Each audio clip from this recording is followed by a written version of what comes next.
First of all, listen, it's interesting about all these young guys today. They never call on us and say, hey, thanks for the kind word and tell me how great a player I am. But when they play like crap and we call them out, we don't know what we're talking about.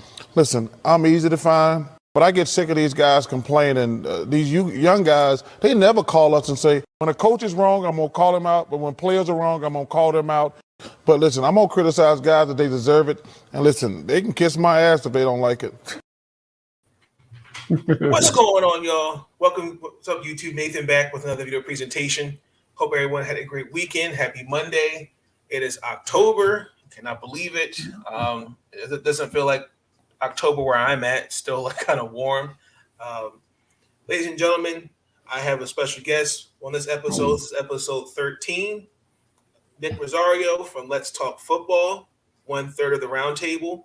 And thank you, Nick, for joining me on this wonderful episode. So you're very welcome. Let me give you Thank you for having me, my friend. Thank you. You're very welcome. So let the people know who you are. Tell us a little bit about yourself. Well, Nick Rosario, as Nate said, I am Chicago native. I'm born and raised here. This is where I live, so I reside in Chicago. I did join up at the Let's Talk Football Roundtable back in January of 2021, just this past January. So been kind of around, met Nate through that endeavor. Yep. So happy to be here, share his Big Nate podcast with him. I know that, I know everybody's just dying to hear what I have to say. So, let's just go from there, and then we'll see how the rest of this goes. But for sure, yeah, I'm happy to be here, and let's talk some sports, my friend. Let's get it on. Absolutely. Last episode, ladies and gentlemen, Nick Rosario was season 2, episode 1, along with Abs from the Washington Football Weekly crew. Okay. You might, if you guys remember, they went on an infamous Aaron Rodgers rant. Was that one? Yes. Oh, yeah. Yes. Well, that was the one. I've had plenty of those over the last year, so yeah. You got to remind me which one, because I've had a few. Yeah. But ladies and gentlemen, tonight's episode, we're going to get into a couple of things. Me and Nick, we're going to break down Week 4. This is actually an interesting week for football. We saw a couple heartbreakers. Sure. We're going to talk about the Chicago Bears getting a much, I feel like, a morale boost after last needed victory. Last week's embarrassment. The Baltimore Ravens got out the Mile High City with a W. I'm going to talk about a little bit more about that. Break down this, not more about the game, but a couple things that Vic Fangio said that I didn't like.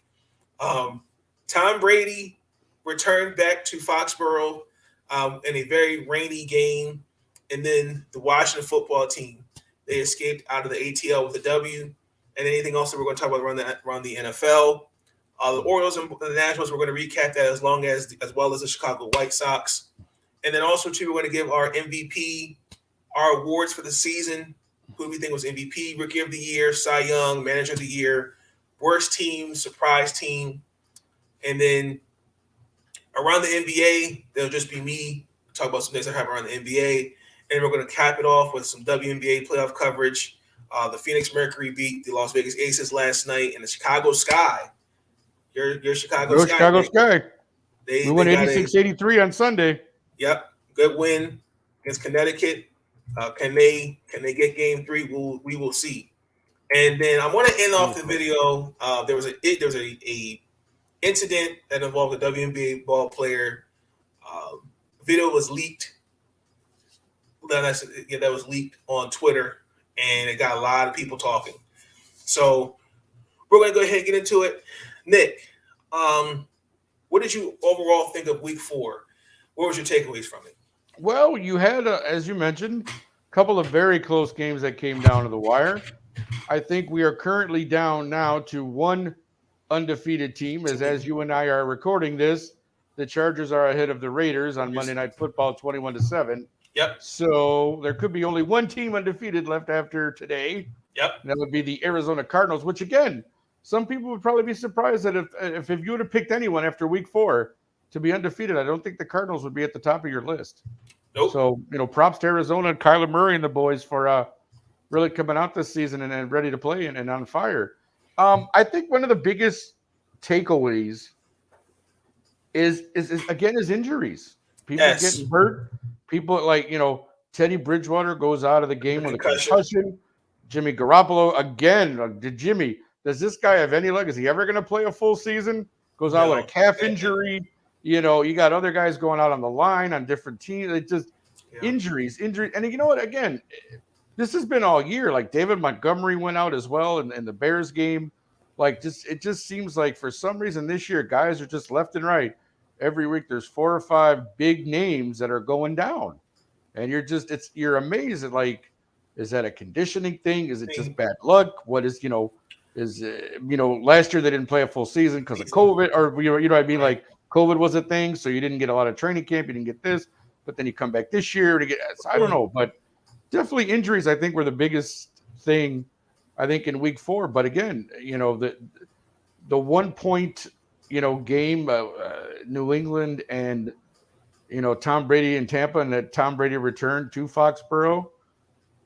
I watched that entire game yesterday, and I tell you, Mac Jones, and I think I said this, I maybe on one of our programs or at some point, he was the most ready to play. Belichick knew what he was getting with Mac Jones. Absolutely. And that's who he wanted the whole time. And if you look at it, out of all the rookies who are starting this year, he's played the best out of all of them. Trust your eyes.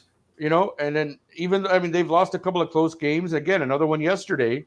I think they've lost 2 games by 1 point, or 2 games by a point, 3. So they've been in every game. And that's a testament to, Mac Jones getting in there. And, again, he's a rookie. He's going to make his mistakes, but make no mistake about it. This kid was ready to play. He's put in a system that he knows, that he's familiar with. And, Belichick put him in there and said, hey, this is my guy. And he's riding with him. And again, I agree. It's going to pay rewards eventually for him, because I really think, that Mac has tools. You see him going through reads. You see him going through different things. And you're like, yeah, this kid knows what he's doing. He doesn't just look to one side and stick to that guy. And like, he's looking for vision. He's looking all over the field. Exactly. So hats off to him. It was a great game yesterday. It had to come down to even though I kind of question though, it kind of makes you wonder why Belichick didn't go forward on 4th and went for the 56-yard field goal in the rain. But again, do you feel like he should have gotten Nick Folk closer?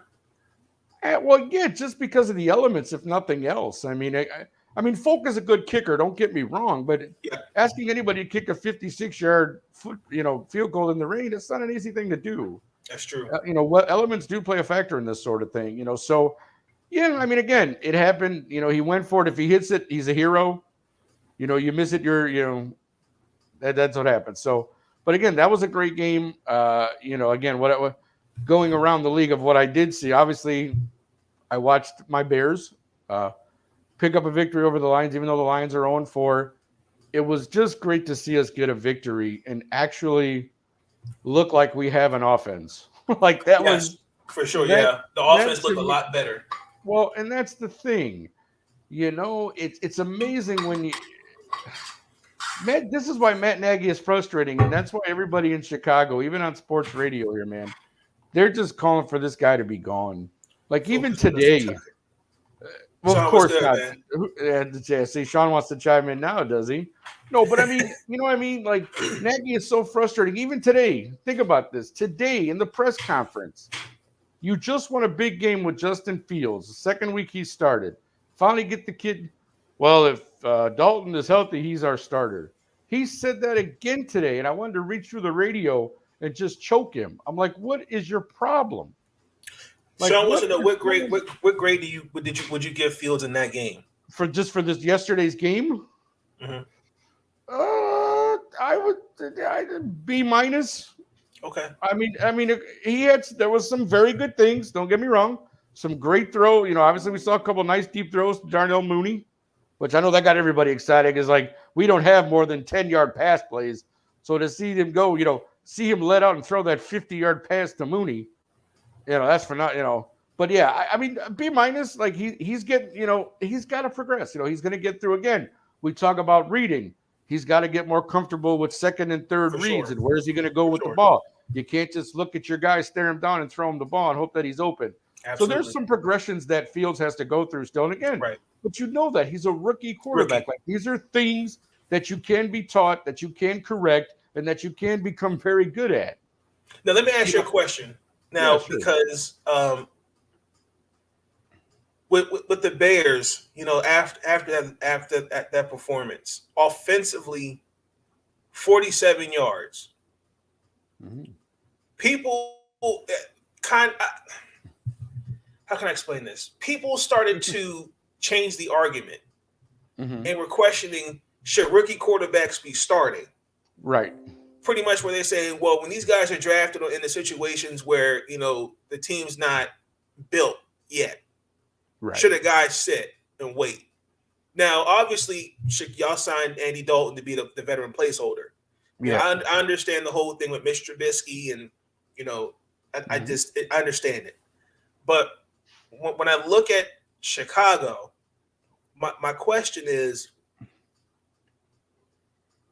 do you see Nick? Do you see Justin starting the rest of the season, or was this just to get his confidence up? Because I feel like the biggest thing for him as development now is recovery. And I'm glad you gave him a B-, and I agree with that. The way you said how he recovered from that performance, because I played a snippet in the last episode where you in your rant where you said you said, quote, you literally set that guy up to fail, that kid to fail, and you did. And I agree. And I was trying to sit there and figure out, like, well, how do you recover from a game like that? So I think that's part of his development. But yeah, of course. But do you feel like he's going to start the rest of the season or no? I think he should. Whether he does, I can't control that. But I think you've turned the team over to him now. You let him have it. Again, you can argue all day. If you promised Andy Dalton my behind, whatever. You're paying the guy $10 million. Okay, he's whatever. Okay, like I said again, that all changed on draft day when you got Justin Fields. Okay, like this is the thing. You gave over the play calling. You let Bill Lazor call the plays. You saw how different the offense was on Sunday. Yes, I understand it was against Detroit, but Detroit's still a professional football team. But also, too, Matt Campbell, we got to put that loss on him. He made some very questionable calls. Well, but then they didn't play well inside the red zone. The turnovers and everything. There's a lot you can blame there. There's a lot. Right. The Lions, for some reason, just always shoot themselves in the foot whenever they got something good going. It just seems to be their way. Right. But I'm just saying that you can't. I don't think now is the right. See, this is where Matt Nagy drives me nuts, and this is why I'm saying, like, it makes you wonder, like, how big is your ego, bro? Like, how bad are you willing to admit that you screwed up? Yeah, that you can't even accept that fact, and you still want to go around talking about, well, if Dalton's healthy, he's our starter. Are you nuts? I think it really lets me know, I think, where his job's at, and I was kind of really, really, I wasn't pissed, but I was bothered why people were really calling for his job after 3 weeks. Well, it is embarrassing. We're a passionate fan base here, Mr. Nate. Believe me, this is Chicago, baby. We'll call for your job after one bad game. I agree. Let alone 3. So, I mean, Sean wants to know, what's the status on David Montgomery? He's suffering a knee injury? Yeah, I don't think we have a full. I was waiting to hear that today as well, and I must have missed it. Again, I only got a little bit of radio in today for sports, so I didn't hear a full update on Montgomery. But they're saying that they didn't think it was as bad as initially expected. I don't think it was bad either. I think it's just the way it looked. Yeah, so he won't miss a significant amount of time, if any. So they'll reevaluate, obviously, and we'll see how he practices during the week. But I hope that's true, that it's not a serious injury, because as you saw, our David Montgomery made that thing go yesterday. Yes. His running really set up those passes. It set up, a lot for our offense. And that's the whole point, man. You got to run the football. Bears football has always kind of been that. Like, if you go back, we're a defensive team that runs the ball. We've had some good receivers, but that's not our thing. Our thing is run the ball, good defense. Because I grew up with James Allen.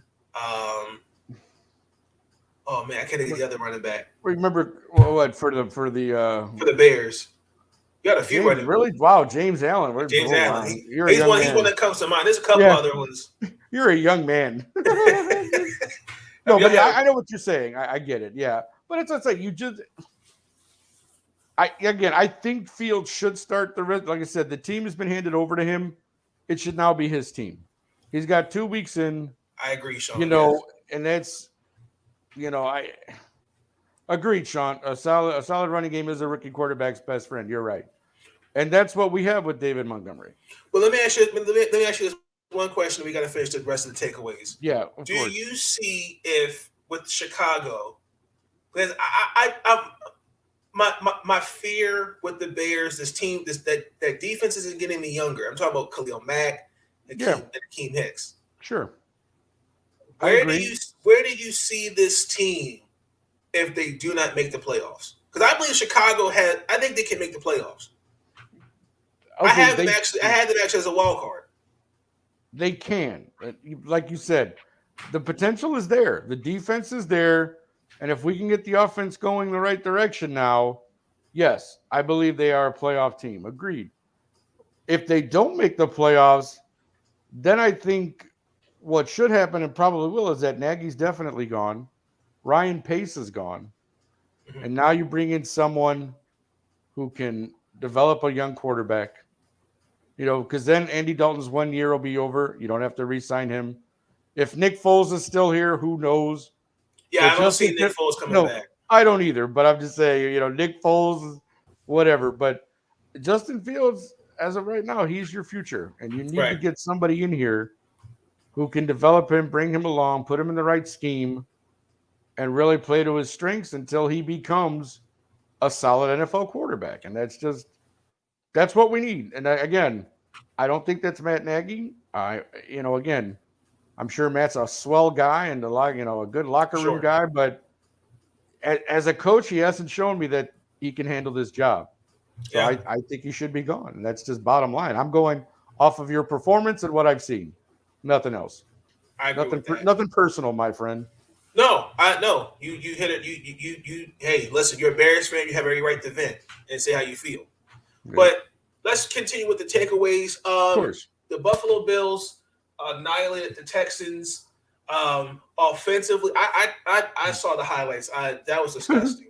Well, the poor Texans, there's so much going on with that team, it's not even funny. Honestly. It's unfortunate. I think their heart was taken from them in a sense. Yes. To be honest with you, I just think there's so much that's going on in the offseason and the whole Deshaun Watson debacle and this and that. I just think their heart was taken from them. I mean, they're going out there and they're playing. Again, you put this poor kid Davis Mills out there. But again, and Davis is fine. He was a good quarterback at Stanford. But again, you got a rookie kid. You don't have really anything around him to help him. Exactly. So the kid's out there doing, trying to run for his life and throw a football. And, he's just out there surviving. So, I mean, how do you do that? How do you do that? What the hell is going on? Well, thank you, Stephen A. That is true. What the hell is going on? But yeah, so I just think that's just a bad situation in Houston. And again, you get a Buffalo team who's, should be where they are. They're finding themselves. Again, their offense is good. And obviously their defense is pretty good too. I mean, again, it's the Texans, but when you can hold a professional football team to 0 points, that's still an accomplishment in my book. Right. You did what you were supposed to do. So again, the fact that they now have 2 35-point victories, shutouts over, a couple of teams now, you just sit there and go, okay, Buffalo, I see you. Let's see how this goes. My only thing is, well, the test will come next week. They got the Chiefs on Sunday Night Football. My dad, and this is equivalent to kind of baseball. I kind of look at when you score that high, with hitting home runs. Yeah. Be careful because that offense, especially when it gets into the playoffs, you can't rely on passing. Well, if you live and die, it's like living. Like I said, you live and die by the home run. That's what it is. You live and die by that. I agree. So we'll see. The St. Louis Rams. I'm calling them St. Louis. No, I'm just kidding. Los Angeles Rams. The St. Louis Rams. Was Kurt Warner back? I didn't know that. Did Kurt Warner? Jeff, what was the coach from? He was the Titans coach too.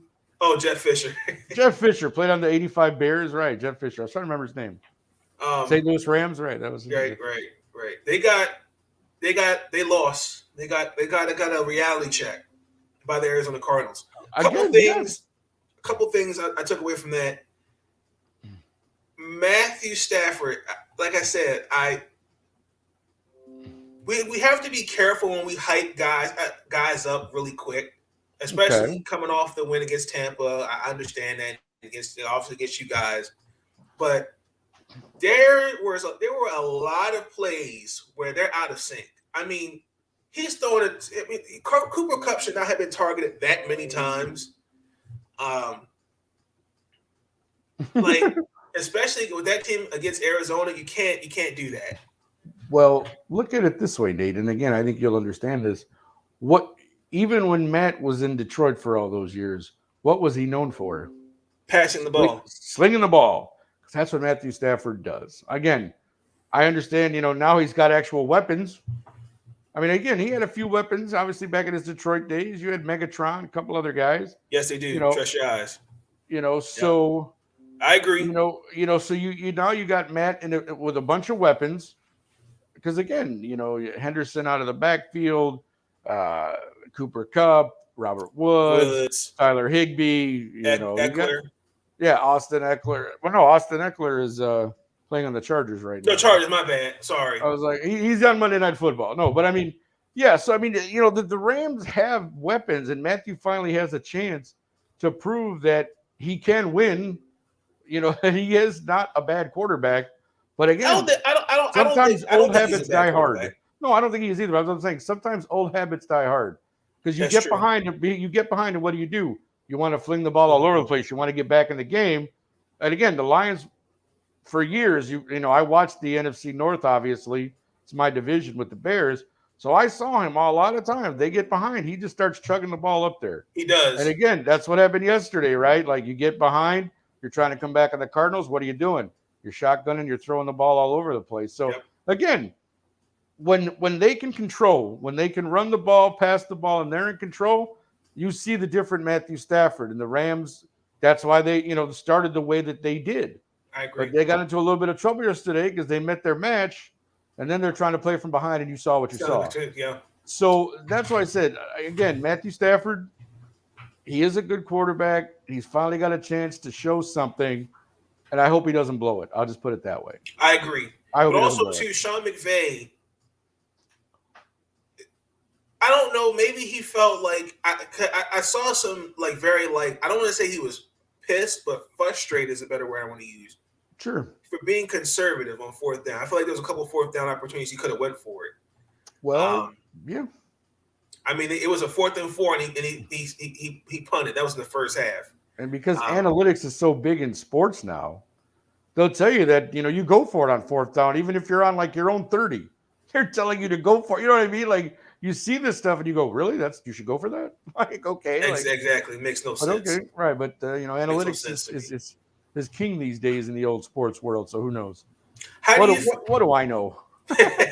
How do you feel? What did you take away from the 49er and Seahawk game? That Jimmy Garoppolo got hurt again. And right.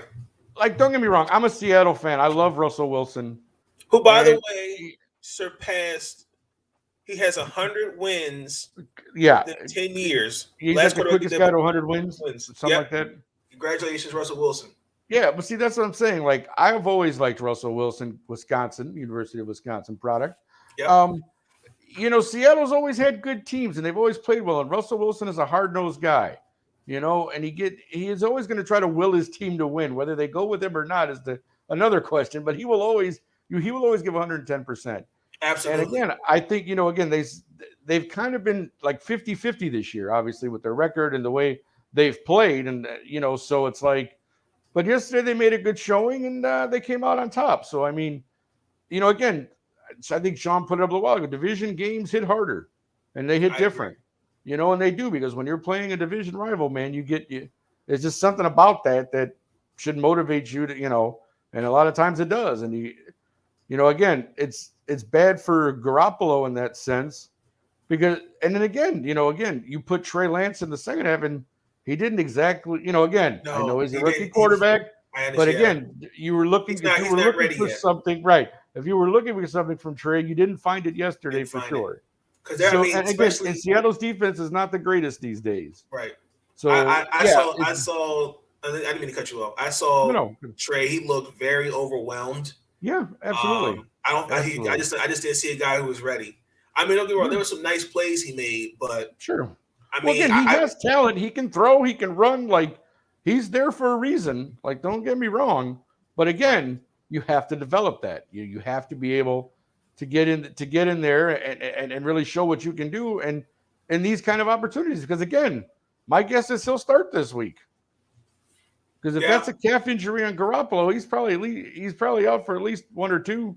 They don't put him on the IR. So is this his last year on the contract? Jimmy's, I'd have to check that, but maybe, yeah. Hold on, let me use let's use our friend real quick. Spot track. Let's use the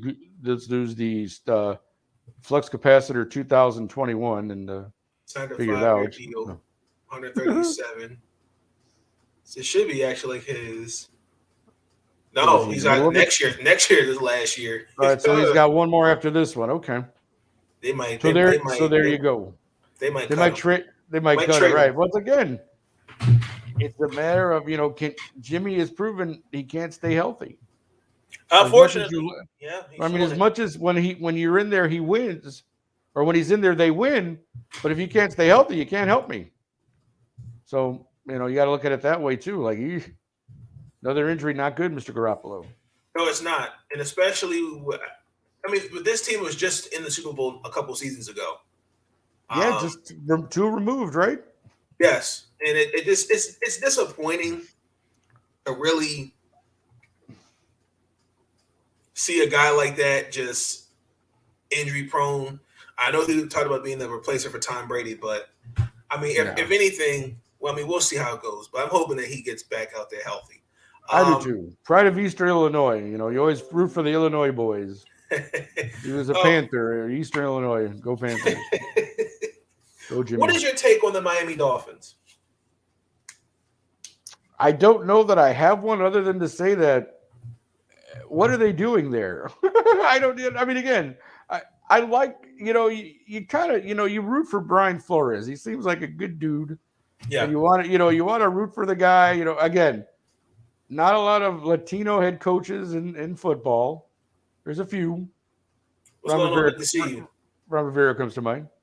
But I'm just saying, so you root for a guy like Brian Flores. You hope but I don't know. Miami is one of those question marks again because Tua goes down. So you got Jacoby Brissett, who literally, if you saw him yesterday, is having a fit on the sidelines because he had that one play where, he's getting chased by two dudes. He avoids the sack. But then he goes to, they strip the ball or he looked like he was letting the ball go.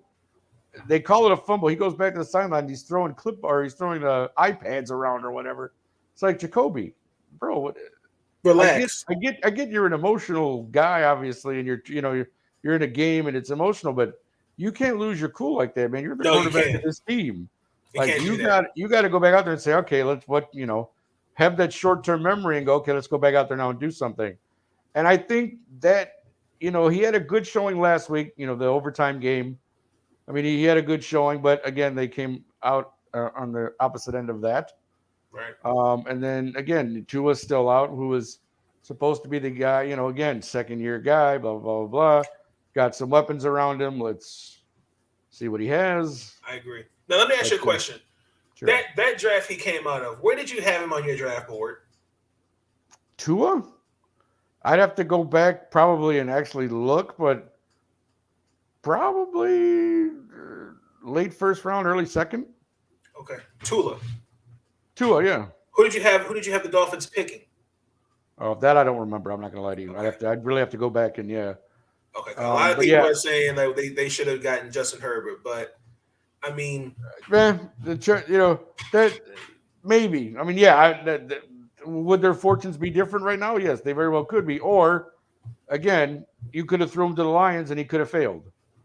I think one position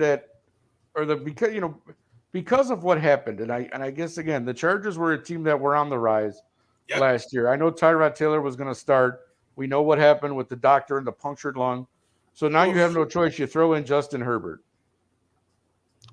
And the kid, believe me, you saw some games where that poor kid looked like he was a chicken with his head cut off.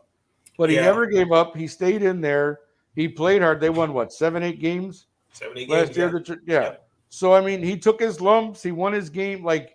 He did everything you would want the rookie to do. Like he held his head up high. He came out every week, played hard, tried to, and now again, you got a couple more draft picks. Again, you picked up one of the guys I was very high on, Rashawn Slater, and Slater's having a great year, by the way. Definitely Protecting his blind side.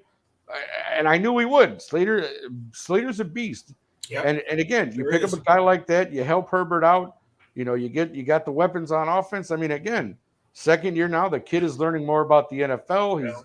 He's got his they're set now. I'm sure he's got the schemes he likes. He's got the plays he likes. They probably let him call a few on the line as well. He can call an audible. It'll be fine. Like, you trust the kid now. Again, they're going to possibly be 3-1 after today. So how can that be bad, right? No, it can't be. Exactly. So you'd be atop your division. You'd be 3-1 with the tiebreaker over the Raiders. So, I mean, yeah, you can't, the Chargers are going to be just fine. Justin Herbert's great. Miami, question mark. Yeah. Big question mark. It really is. And again, Gesicki finally had a good game. Like, you're going to need the production from your tight end. You got to have some production. And the 2 games before, I think he had like maybe 1 catch, 2 catches, nothing, one game he had 0. Like he's on one of my fantasy teams and the guy had 0 points. Like nobody's thinking about him. I was like, what the hell's going on here? So, I mean, you've got to get production out of the tight end there. I think Miami's just a big question mark. And again, I don't see them making the playoffs. Yeah, I you know what? I hate to say they'll be towards the bottom of that AFC East. Yeah, so yeah, the way they've been playing, I have to concur. I don't see it, and no, Brian Flores' job, he should not be fired. I think they need to go back to the drawing board.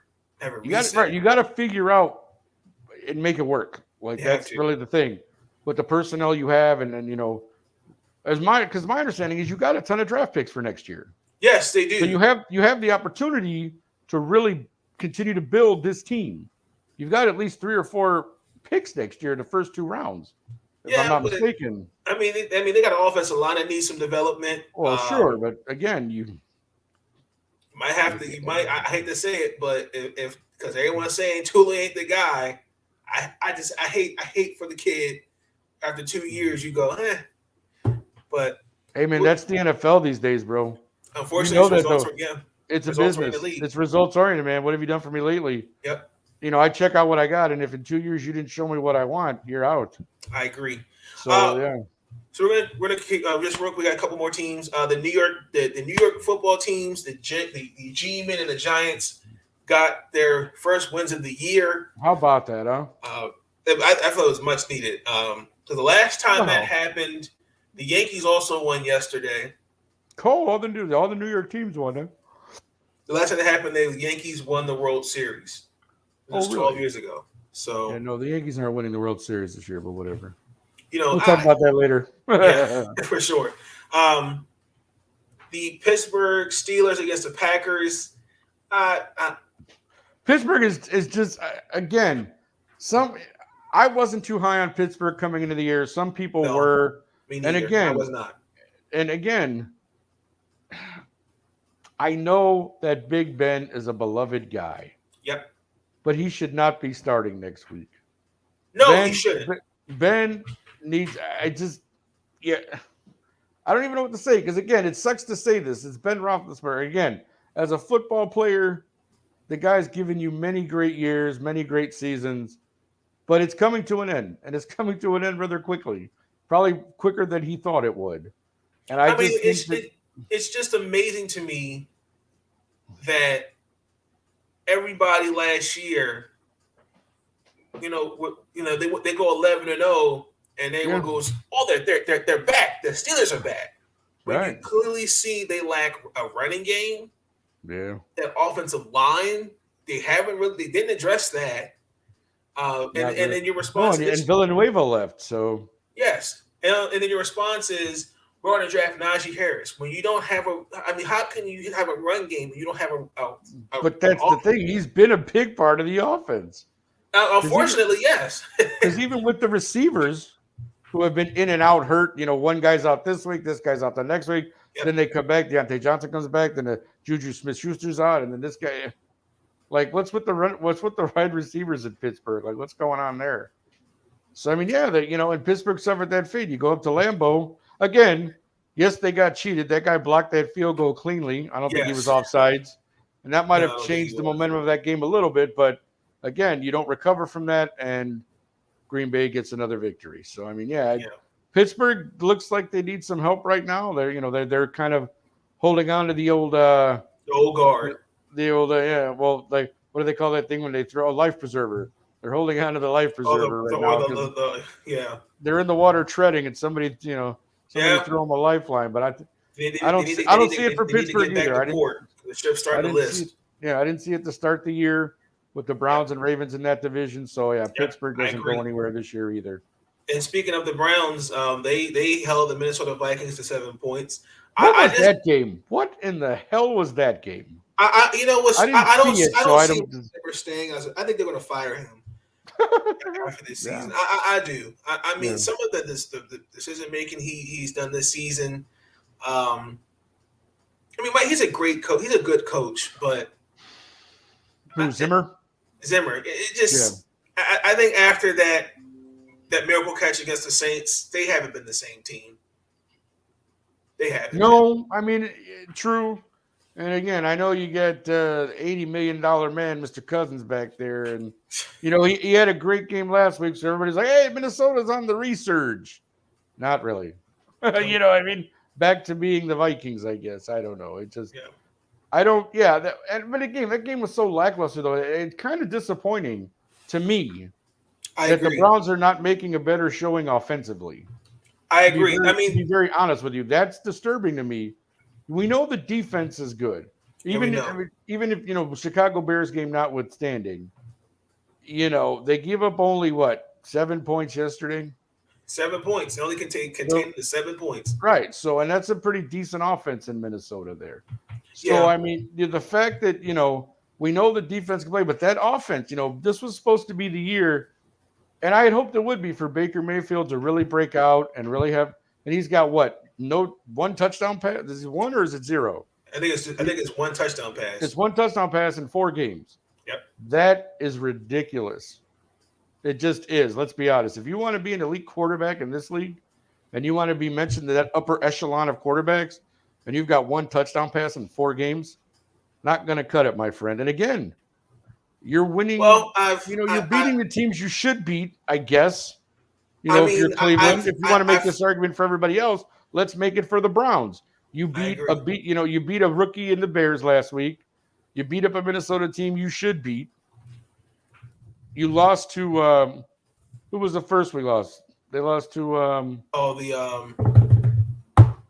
the Texans. No, who did the Browns lose to? They have a loss, don't they? No, they're 3. No, they're 3-1. Let me look at the records. Hold on. Oh, sorry.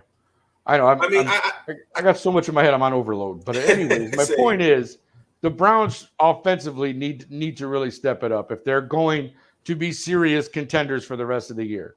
That offense needs to step it up and find its rhythm and find whatever. And you guys need to put up more points than 14 on Minnesota. Well, I have given my opinion on Baker Mayfield. I mean, there are people in the media that have continuously just made excuses for Baker Mayfield. I'm not. It just amazes me how he's only thrown 2 touchdowns in 4 games. There you go. 2 in 4 games. But yet he has all these weapons, and I'm gonna leave it at that. I mean, he's got 3 tight ends too. Like who? He's got 3 tight ends. All guys who are capable of catching the football, and you can't get one of them in the end zone. Like one of these games, like, come on. I'm gonna leave it at that. But I think we should. I think you're right. Let's break. We're going to talk about the because Nick, you already talked about your Bears beating the Lions. We're going to talk about Tampa Bay. Tom Brady's returning to New England. Just want to give some preference. I don't really know what people were expecting. I was not expecting a high scoring game, but I wasn't either. I ended up taking the on a separate card I had. I took the Patriots +7. Yeah, I felt Go ahead. You're good. No, I was just saying, I just felt like it's just one of those things where it's like Brady's coming back. Belichick knows this. It's a homecoming. Coming. Like, Exactly. there's nerves involved. There's all kind of other factors that kind of go into this. And the weather started to play a factor, I think. And, it just, Belichick, one of the things he did, and I hope people caught on to this, it seemed like every time that Tampa Bay had the ball, he showed him a new defense. Yes, he did. He switched. He adjusted on him real quickly. Right. And he totally was like, all right, try this one. All right, you saw that one? Let's try this one. Because I'm telling you, wow. and it worked. It pretty much worked for almost the entire game. It did. I mean, let's be honest. They lost the game in the last few minutes when, New England got that field. Yeah. So, but yeah, well coached game, I thought. Like, honestly, I thought Belichick did everything he could to contain Tampa Bay. And it's a shame that they lost because that would have been a great win for Mac Jones, who actually played. He outplayed Tom Brady. He absolutely played a spectacular game for a rook going again, in that high pressure of a situation with everything else surrounding it. He had at one point he had 19 passes in a row that he had made. Yep. I don't see anybody else doing that. I'm just saying. No. Against that vaunted Tampa Bay defense, right? Returned all 11 starters from last year's Super Bowl team. And I get they got a couple injuries there too. I could tell without Gronk, they look slow. Well, that's what it is. Gronk, you're missing a tight end who really makes things go. You know what I mean? Yeah. He really does. Like, that's one of those things where you just go, you see what Gronk means to Brady. Because Cameron Brate is not Rob Gronkowski. Well, and he tried to use Cameron Brate. Well, I'm just saying, though. He got all the Gronk plays. If you think about it, how many times Cameron Brate was targeted a lot last night? Yes, he was. And the results were not Gronkowski-esque. Let's just put it that way. I'll just. But I kind of think that's. I think. But we know, like Cameron Brate. He's not on the same level as Gronk, but we know he can contribute. But I'm just saying. No, I know what you're saying. I was kind of hoping OJ Howard have got some love in there too, but yeah, that's true. Like, where's OJ Howard this year? Right, you don't see him very. I got to cut him loose on my fantasy because he's not getting any points. And it looks like Ronald Jones is still in the doghouse. Like, Fournette's still getting the lion's share of the snaps. Like, you don't really see Ronald. Fournette had 20 of their 26. Did he really? Was it that many? Okay, yes. No. Mm-hmm. Yeah, you don't see Ronald Jones very often. So I know he was in the doghouse because he missed a block or something. But man, their running game. I mean, I get Fournette has had some decent games, but Tampa Bay, they got to step up their offense too. I think they got to really. But I will say this though, a lot of their success last night was on third down. Well, yeah, third down running. Yeah, because New England, they shut down. They kind of contained AB. Yes. Yes. Mike Evans got a lot of looks yesterday. He got a lot of targets. Mike Evans finally got a lot of targets in here. I like Antoine Winfield. He looked good out there. I always was a believer in him. I just feel like I wasn't sure how that under Todd Bowles' system how he would flourish. But he's actually flourished pretty well. So I'm not. Well, again, Brady's got weapons everywhere. Anthony, what's good, bro? Good to see you, sir. Yeah, Mr. Handy, how are you, sir? If you had to look at New England's defense, I'd say Matthew Judon, former Baltimore Raven, actually would be really good. He got plenty of pressures yesterday. He was in the backfield. You heard his name called a few times.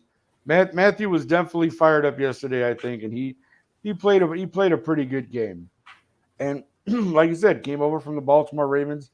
Seriously needed, obviously New England needed help. They needed a pass rusher. For sure. For sure. So I think, Matt tried to show out yesterday, and he had a pretty good game. Right. Good for him. And it was even one point Brady said something to him, and they both kind of smiled. Yeah, he did. Got in, you're like, yeah, Matt, Tom knows who you are, Matt. It's okay. He knows you're there. He knows you're there. That's right. I also noticed that New England offensively, they shifted some offensive linemen around too. I wasn't sure if that was injuries or probably by necessity, right? I would think, or again, it's Bill Belichick. It could be anything. With Bill, you never know. But let me ask you a question: do you feel like going into this game, do you think there was a lot of drama? Do you think they were trying to stir up, Well, the media is always going to try to stir it up with, oh, Brady's homecoming, and is Belichick going to say anything to him, and is the crowd going to boo him, and blah, blah, yada, and who really cares, and, go scratch a monkey's butt. I don't, whatever. It's just, that stuff is just stupid to me. Like, yeah, like, come on, man. Like, go home. I agree.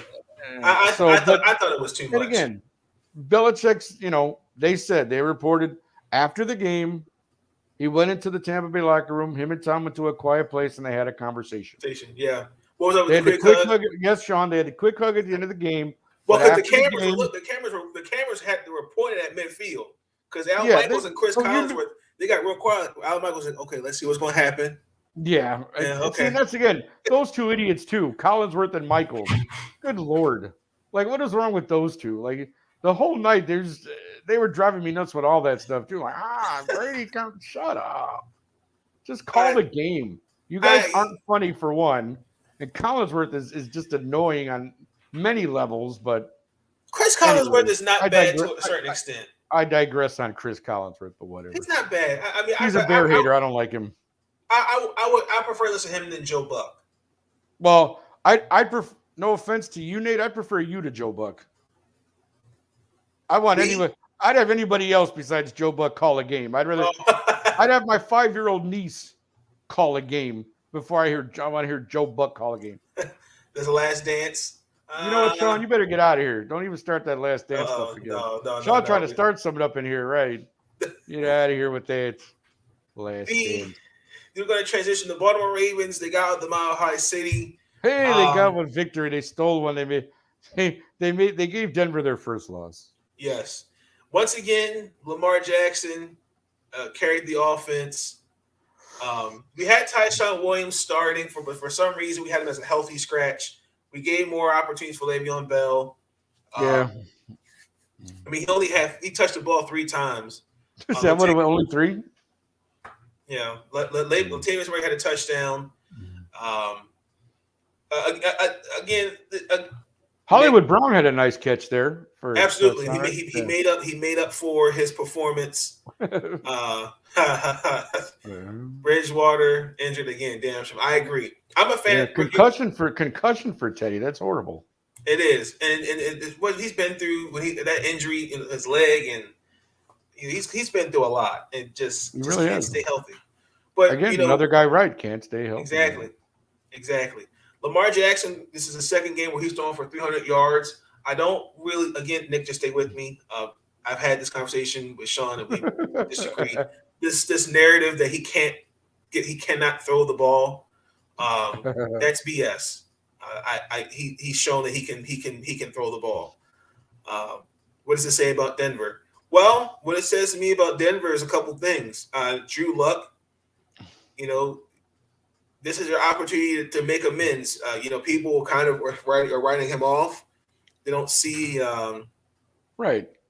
I mean, what it says? It says that Denver made the right call by starting Bridgewater. Yeah, for sure. He got hurt. What are you going to do? You got to bring in Drew Lock. So now Drew Lock has to step it up. Moving the goalposts. You're the one keeping the narrative alive. LOL, let it go. No, that's not me. I call it out. I call out what I see. And it wasn't me. You could go back on First Take. I put a video. Harry Douglas said it on First Take a few weeks ago. Not me. Yeah. Again, Denver. Everybody criticized their 3-0 start because of who they beat, and they're like, okay, this will be a true test. And again, was it a true test though? Your starting quarterback goes down in the first half. So yeah, Baltimore got the victory, and that's great. I'm not a Baltimore hater. They're 3-1 atop their division, so that's fine.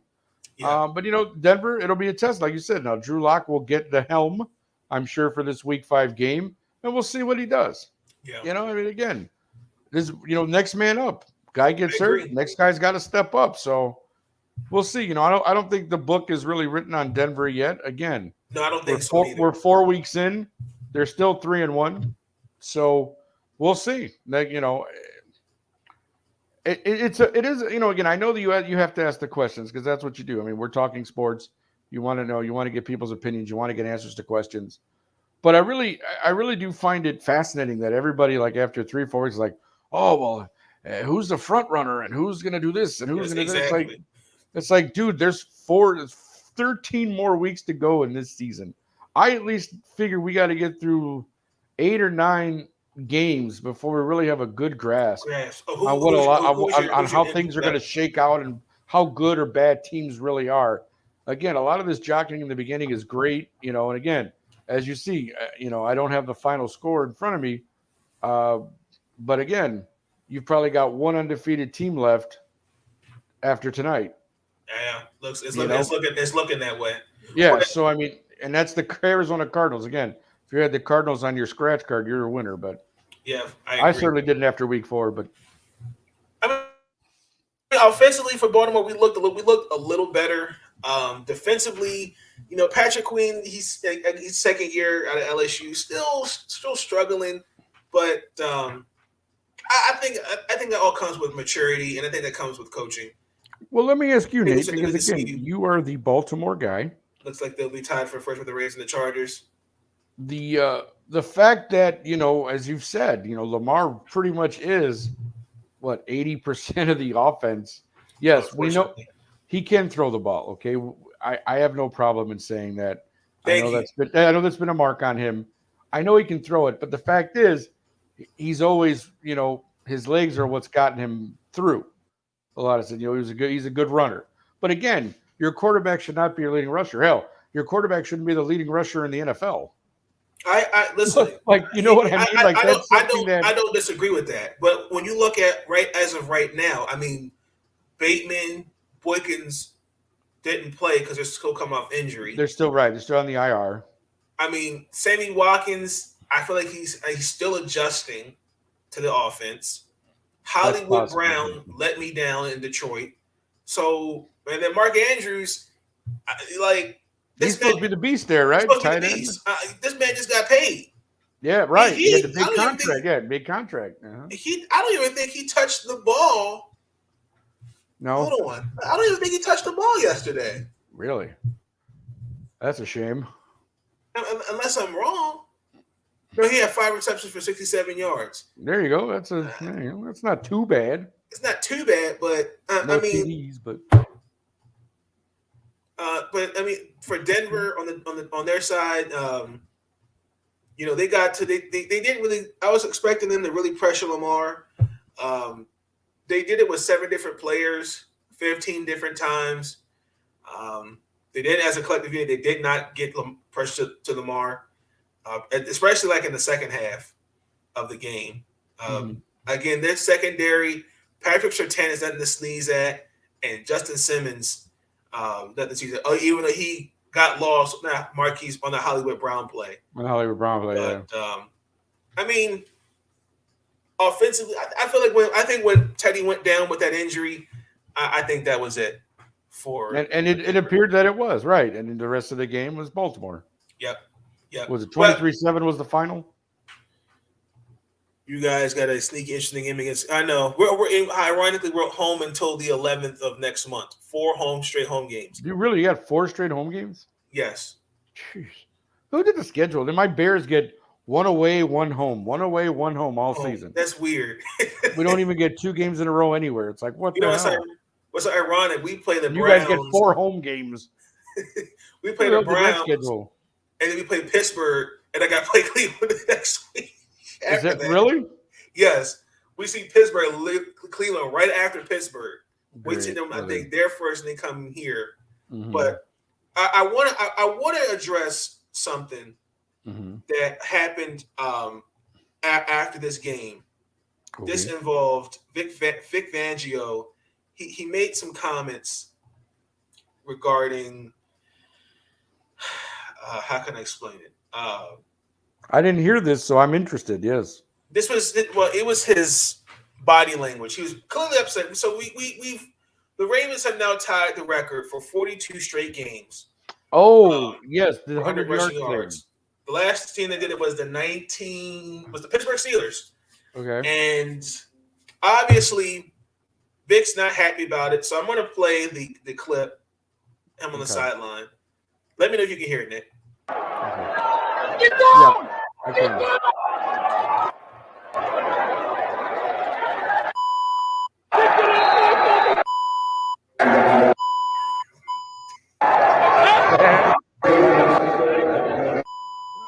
Hey man, Vic's an old school guy though.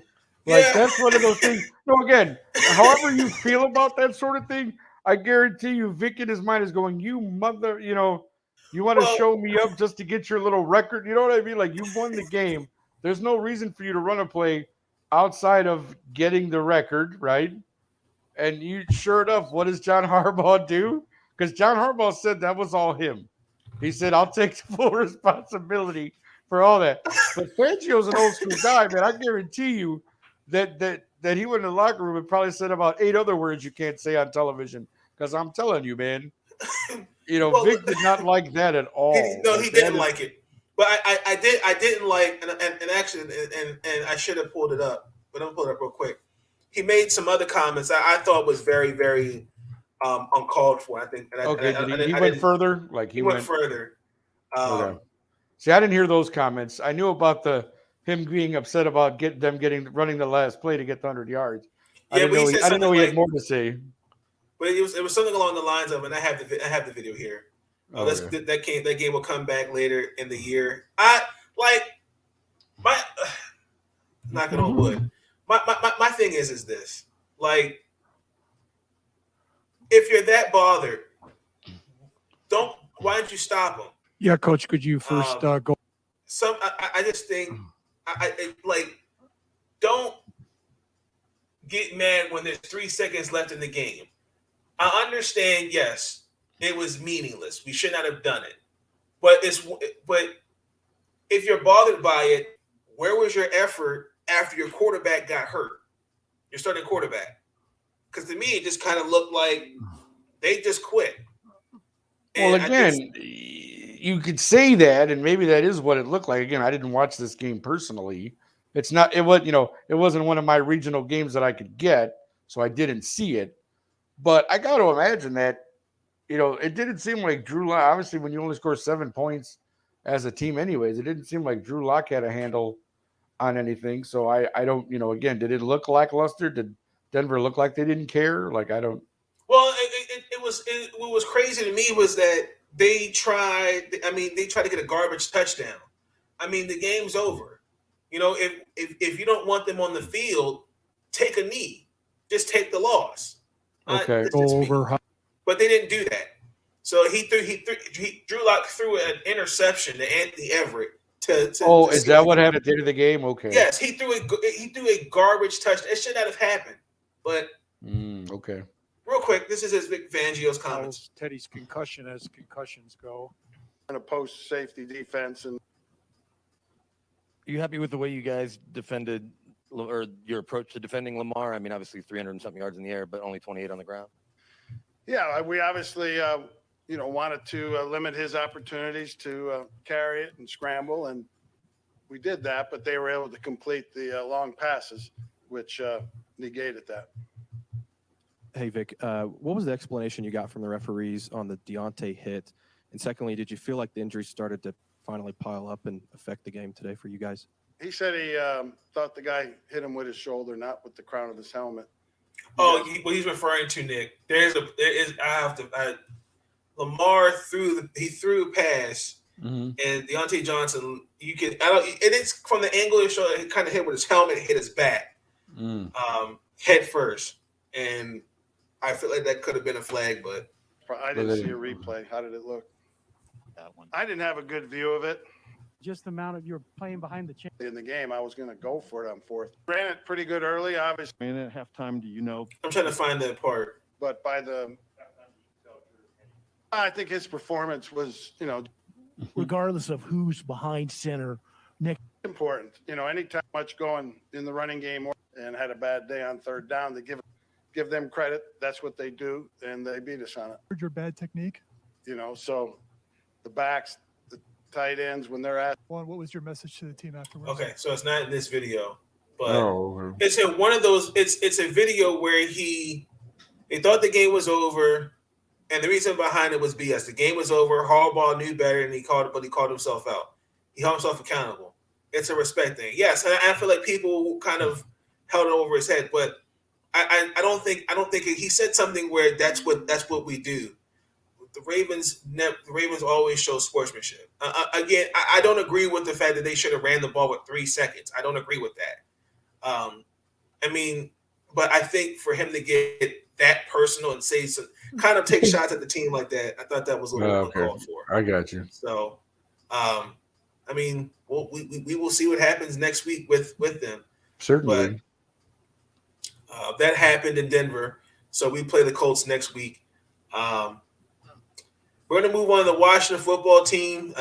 Another ugly win. I really don't know what to say. Taylor Heineke. Taylor Heineke, right. Thank you.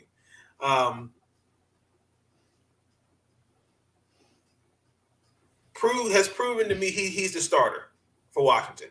Sure. Should have been the starter, but before the season. You had Fitzpatrick. That's fine. I agree with that, Sean. Yeah, probably mad because he lost Teddy. I agree.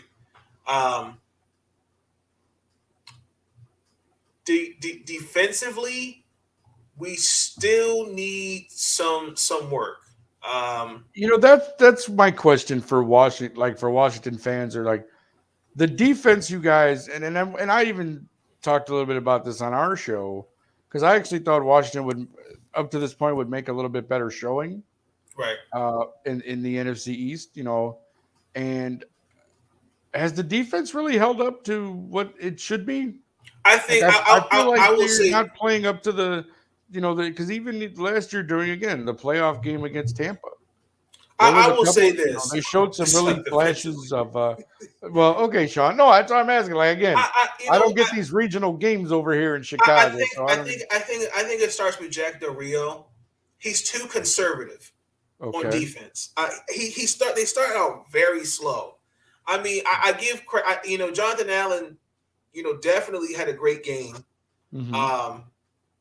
But they're the line. I mean, John Bostic, his coverage on D is just not that good. I mean, he only allowed 22 yards, but they targeted him on it. One was for a touchdown and the first down. William Jackson, the third, he's struggling to adjust in this system. I mean, he just all day just getting babied.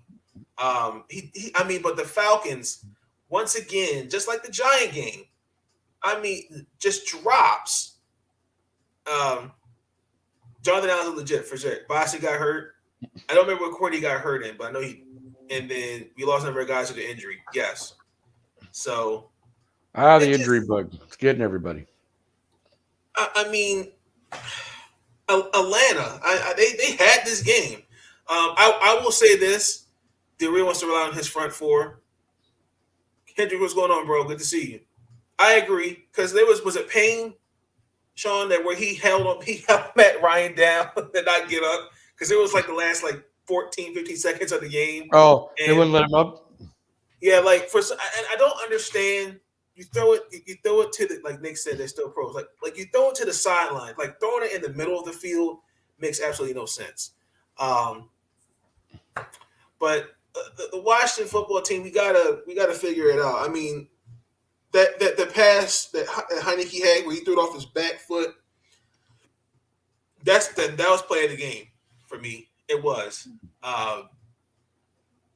Terry McLaurin, is. I'm calling it right now, ladies and gentlemen.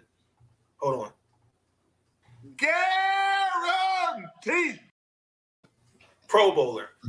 Terry McLaurin is going to make a Pro Bowl. Oh, okay. Well, see, Terry's probably their biggest offensive weapon, right? Well, I mean, other than Samuel, who came back, I think it was his first game back from injury.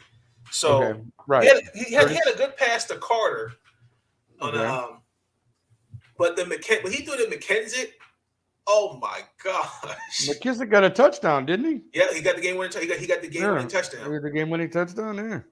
So JD. But with the Falcons, Cordarrelle Patterson. Cordarrelle Patterson. Cordell, right? Cordell was running the ball all over us. Well, I mean, he was like like he was Atlanta's offense, wasn't he? Like he pretty much was Cordero Patterson. At least that's what I heard. Again, not a game I saw because I couldn't That's get what I it. said. I couldn't get it here regionally. Cordero. Yeah, Cordero. Cordarelle. Cordero or Cordero, whatever. But anyways, Mr. Sean. But yes, so yeah, he was Atlanta's offense, and McLaren was your guys' offense for the most part, and you guys, came out ahead in the end. So good for Washington. I believe that puts them at 2-2 on the year. Yeah, and the Falcons also too. They didn't even get a sack on Washington. They that was horrendous. Well, Washington's defense has always been suspect. The offense No, has always. Atlanta. Atlanta's offense has always been suspect. The offense was the thing that was supposed to carry them in any. What did he say?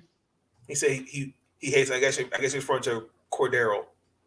No, I don't. Well, you know what? No, I just hated that he was like, they gave him the ball so much last year in Chicago. It was like they tried to make that guy our main running back. It's like, what are you doing? Yeah, I saw that. I said he's yeah. That's what bothered me about that is that you got Montgomery and Cohen had gotten injured, but like you had a couple of these other guys, and you're feeding the ball to Cordero Patterson. Get out of here. But I guess he was going to Atlanta. The guy looks like he's great. So hey, what do I know? Maybe we should have fed him the ball more. Who knows? I wish we could have signed him. Personally. Right. Yeah. Well, there you go. Right? But Washington, I don't know if we off the top of my head we play. We play those Saints. Oh, when the Saints they come to Washington. The Falcons did the same thing with them. They're still pros, but yeah, this wasn't anything to write home about. I agree. It was just to me, it was an ugly win. We got away with one, and we got to be better. It starts with Riverboat Ron, and it starts with Del Rio. That defense Riverboat Ron, baby. That defense you gotta love Riverboats. So, real quick, just some NFL news. I didn't really see anything. Congratulations to Tom Brady. He surpassed Drew Brees in career passing yardage. Mm-hmm. He's one of the best quarterbacks of this generation. Probably yeah. No, I don't do that. You like to qualify? You like to qualify that, right? Of this generation. I mean, I can't believe we're talking about them. The Dallas Cowboys. What Saint team will show up? Well, that we will see. The Dallas Cowboys won. Yeah, everybody was like, oh, Dallas Cowboys won. That Panther game. The final score probably made it look closer than it was, I guess, for a long time, because they only ended up winning by 8, and I think they were ahead most of the game by double digits. So I mean, Darnold, again, he had a killer game as far as stats go. I agree. Terms of, Dak's looking great. He threw a lot against Dallas's defense, which again, their defense is supposed to be one of the better ones, but he still, they still gave up a lot. And I just think, Dak though is having a good year, and that's what I think that's what is really carrying Dallas. Like, Zeke is not lighting the place up like he should be. And he's, Tony Pollard, remember, he's in there. I like Trayvon Diggs. I can't stand Cowboy fans, man. Sam Darnold, 4 rushing touchdowns in the last 4 games. Yes. Christian McCaffrey's not there, so. Right. And that's why it's funny, though, that Sam Darnold is the one picking up the slack with the rushing. You just get, that's just funny in itself to say. Who's your rushing touchdown guy? Sam Darnold. What? Robert Griffin III was on Twitter. I kind of want to continue what I was talking about with the Ravens. This is what he said on Twitter. What's understood doesn't have to be explained. Nearly every team in the NFL history has taken a knee up 2 scores or 3 seconds on the clock. But the Baltimore Ravens do not care about your feelings. He emphasized, do not care about your feelings. They want the rushing record, and they got it. Don't like it, stop them. Okay, so this is where he said in that video, I thought it was bull stuff, but I expected it from them. In 37 years of pro ball, I've never seen anything like that. That's weird. I've never seen anything like it, but it was to be expected. We expected it because I just know how they operate. That's an operation. Well, Player then, safety. if you're going to say that, then you should have stopped him then. Exactly. If you're going to talk that trash, then I'm glad they got the record then, because then you should have stopped them. Objective reporters, LOL. Sure we are. Well, I mean, again, see, this is the thing. Like, this is what I don't understand. And maybe you guys can help me. I don't want to take too long on this, but maybe you can help me with this. These are paid professional athletes, right? Welcome. Right? These are paid professional athletes. Yes. You are paid to play this game, right? Yes. So to me, Joe Schmo, who sits at home on weekends and watches you on my television, or every now and again dashes out a couple $100 to go see you live, whatever, it doesn't feel sorry for you because somebody ran over you for 3 yards to get their $100 or to get their 100-yard rushing record. Like, how am I supposed to feel bad for? Like, you're playing a kid's game for millions of dollars. Yep. Suck it up, Buttercup. Like you said, if you don't like it, stop it. If you don't, if you don't like that somebody, like even when people run up the score sometimes, like I understand that could look embarrassing, blah, blah, blah, blah, blah. But you're playing a game. There's no slaughter rule in football. Like if maybe you take that as a lesson that, okay, that's embarrassing. We got our butts kicked. We got to do something about that. Exactly. Because I agree. Again, you're paid. You are a professional. So have some pride in yourself and have some pride. Again, I understand sometimes, everything, people say sportsmanship and isn't it?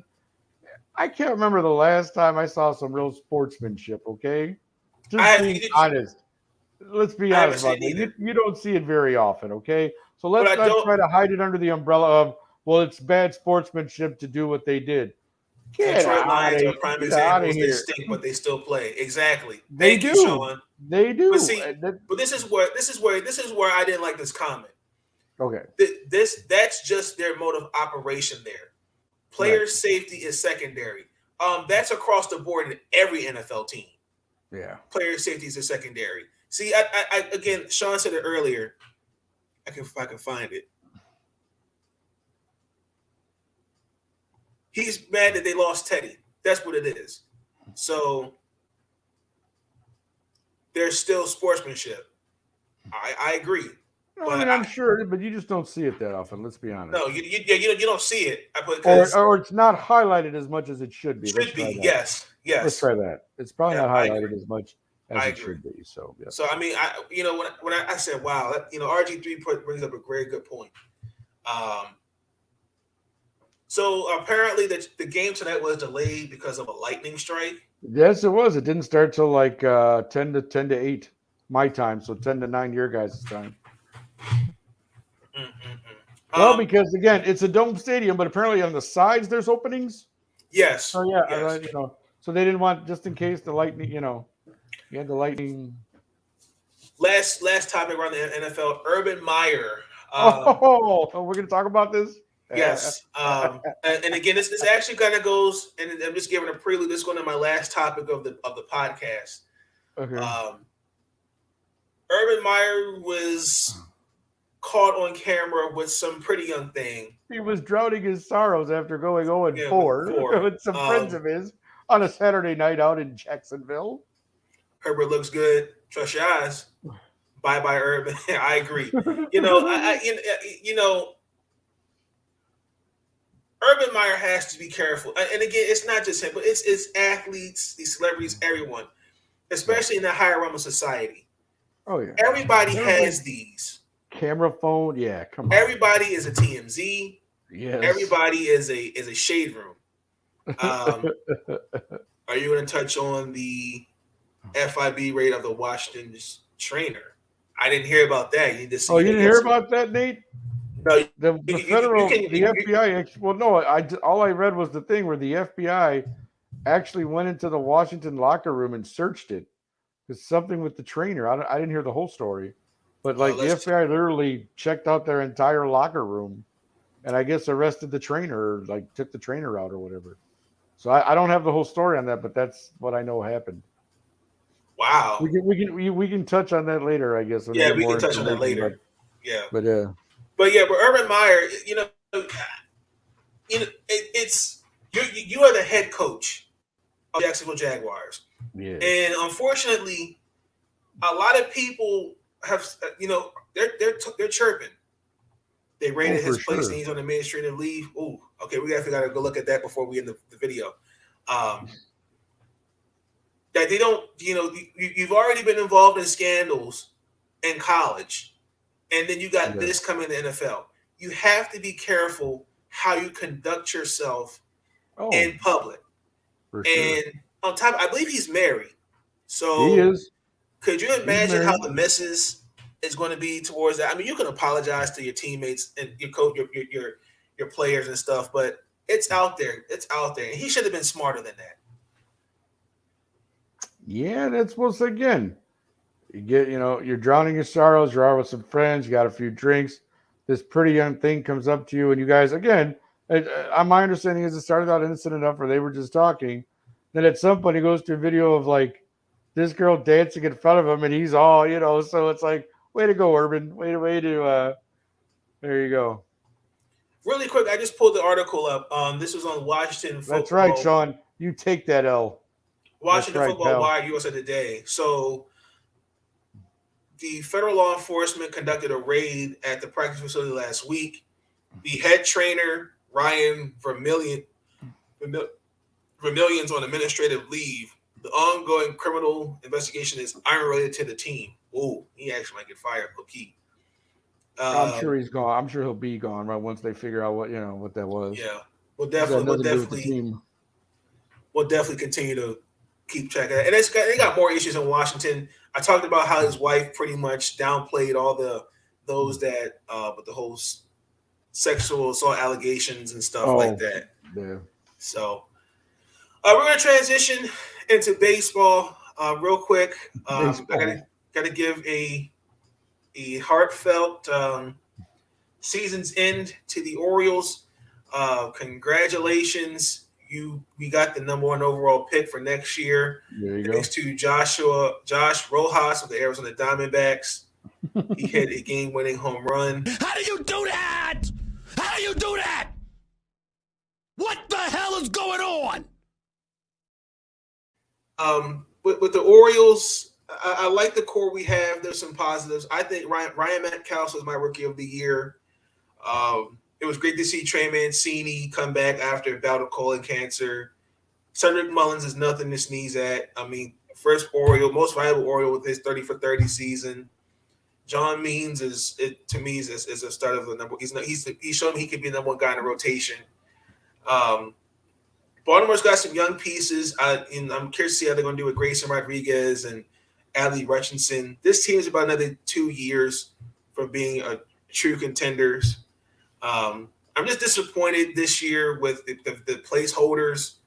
Some of these guys didn't pan out. I'm glad, honestly. I wish Chris Davis was all about the best in his endeavors as a retirement. But that contract, I'm glad it's not. We got to pay him, but it's not to the point where he's still playing for us. I feel like the Orioles can.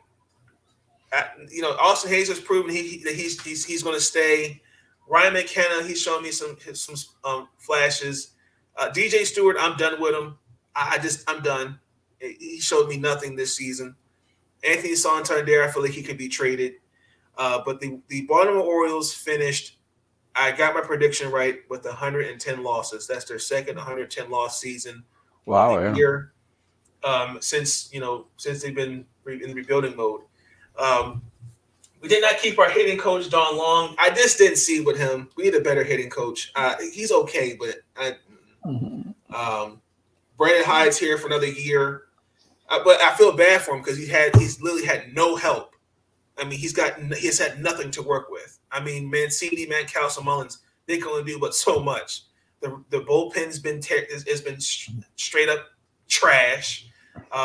There's no consistency in the starting rotation. But throwing young guys in the fire. I mean, it was really hard to watch some of these games this year. But I love my Orioles. I've stuck by this team through thick and thin. I will continue to stick by them through thick and thin. I've had to endure mediocrity before Buck Showalter came here for 14 seasons straight. So I feel like anything is possible. With the Washington Nationals, I don't think this was Ryan Zimmerman's last year. He's obviously Mr. National. He's faced this franchise for 15 years, I want to say. He was their Adam Jones, just like we had our Adam Jones. Disappointed to see that they, going into this season at the trade deadline, they were under 500 and then completely just started it over. Trading Max Scherzer, Trey Turner. The first time that's happened since well over a decade ago. Wow. I mean, obviously Juan Soto is obviously the guy they're going to rebuild around. Victor Robles. Josh Bell's had a good resurgence, in my opinion. Some of the guys they've called up, just to see where he looks. I like Gilbert Ruiz. He's going to make me a good starter. They actually cut Sterling Castro because of domestic violence. Yeah. Well, Sterling, that followed him from Chicago. Yeah. Unfortunately, I hope he gets help for that or whatever, because that was a problem early on. That's why the Cubs got rid of him, I believe. Yeah. But yeah, this was for Ryan Zimmerman. I don't think this was his last year. I hope it's not. I know he didn't play last year because of COVID, due to COVID. So he's been with the team for 16 years. He's not a Hall of Famer, but he's definitely one of the Washington Nationals Hall of Fame. Just being the face of that franchise.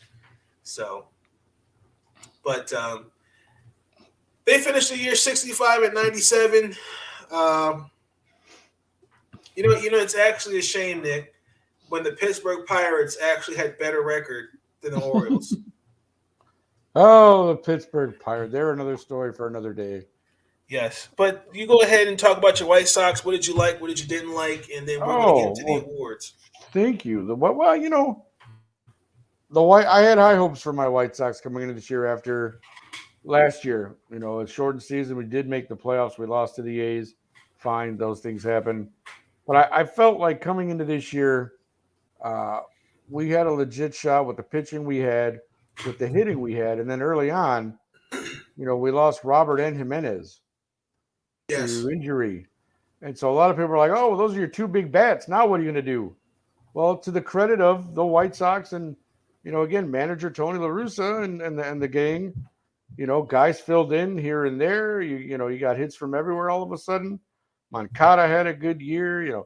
Leury Garcia had some good hits. You had Zach Collins came up every now and again. My man Grandal before he got hurt.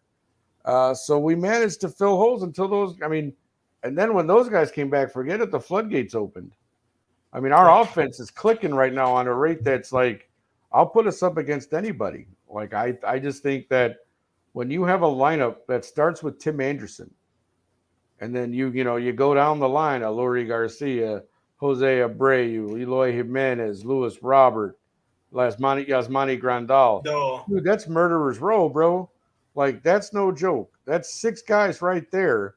Didn't somebody in that outfield get hurt? Well, Engel's back. Adam Engel has gotten hurt. He's back.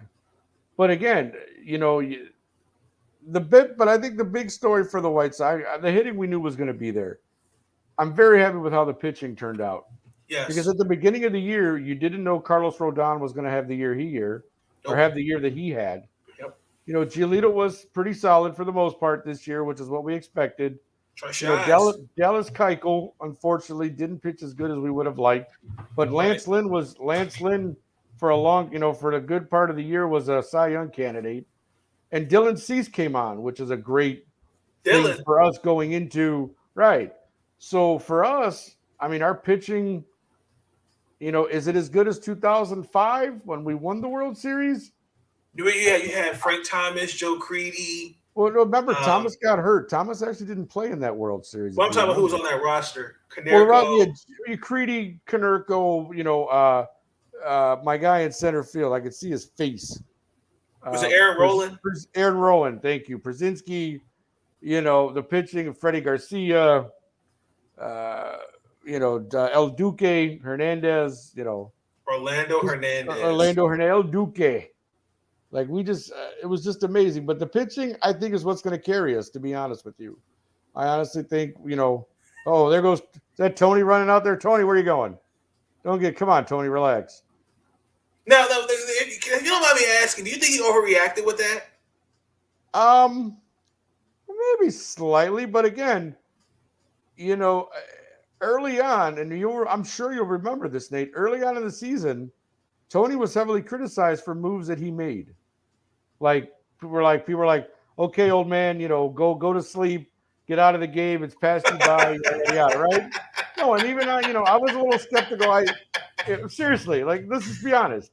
I wasn't a big fan of the hiring either. I'm not going to lie. Like, I don't want to pretend like, a lot of people were not fans of it. Exactly, and that's what I'm saying. With the whole, but yeah, Tony proved. I mean, again, say what you will, he weathered the storm. We've had plenty of injuries this year, and they've worked through them. They've managed to get through, and here we are, getting ready to play the Houston Astros in the first round of the playoffs. So I'm very happy with my White Sox. I will be definitely cheering them on as the playoffs go on. And I'll be honest, we're going to get to our predictions in a little bit, but I'm hoping for good things, my friend. For sure. So go White Sox. Let's talk about real quick. Who was your surprising team and your most disappointing team? Well, disappointing team, I went with Minnesota. Again, because I do follow the NL, the American League Central. I follow, obviously, with the White Sox. And, last year, Minnesota, in the shortened season, won the division. They were 36-24, lost to the Astros in the playoffs. But you went from that. You went from a first-place finish to this year you went 73-89, finishing like 20 games out behind the White Sox. To me, that's very disappointing. Yeah, I mean, that just was one of those things where I didn't, I thought the Sox could win the division.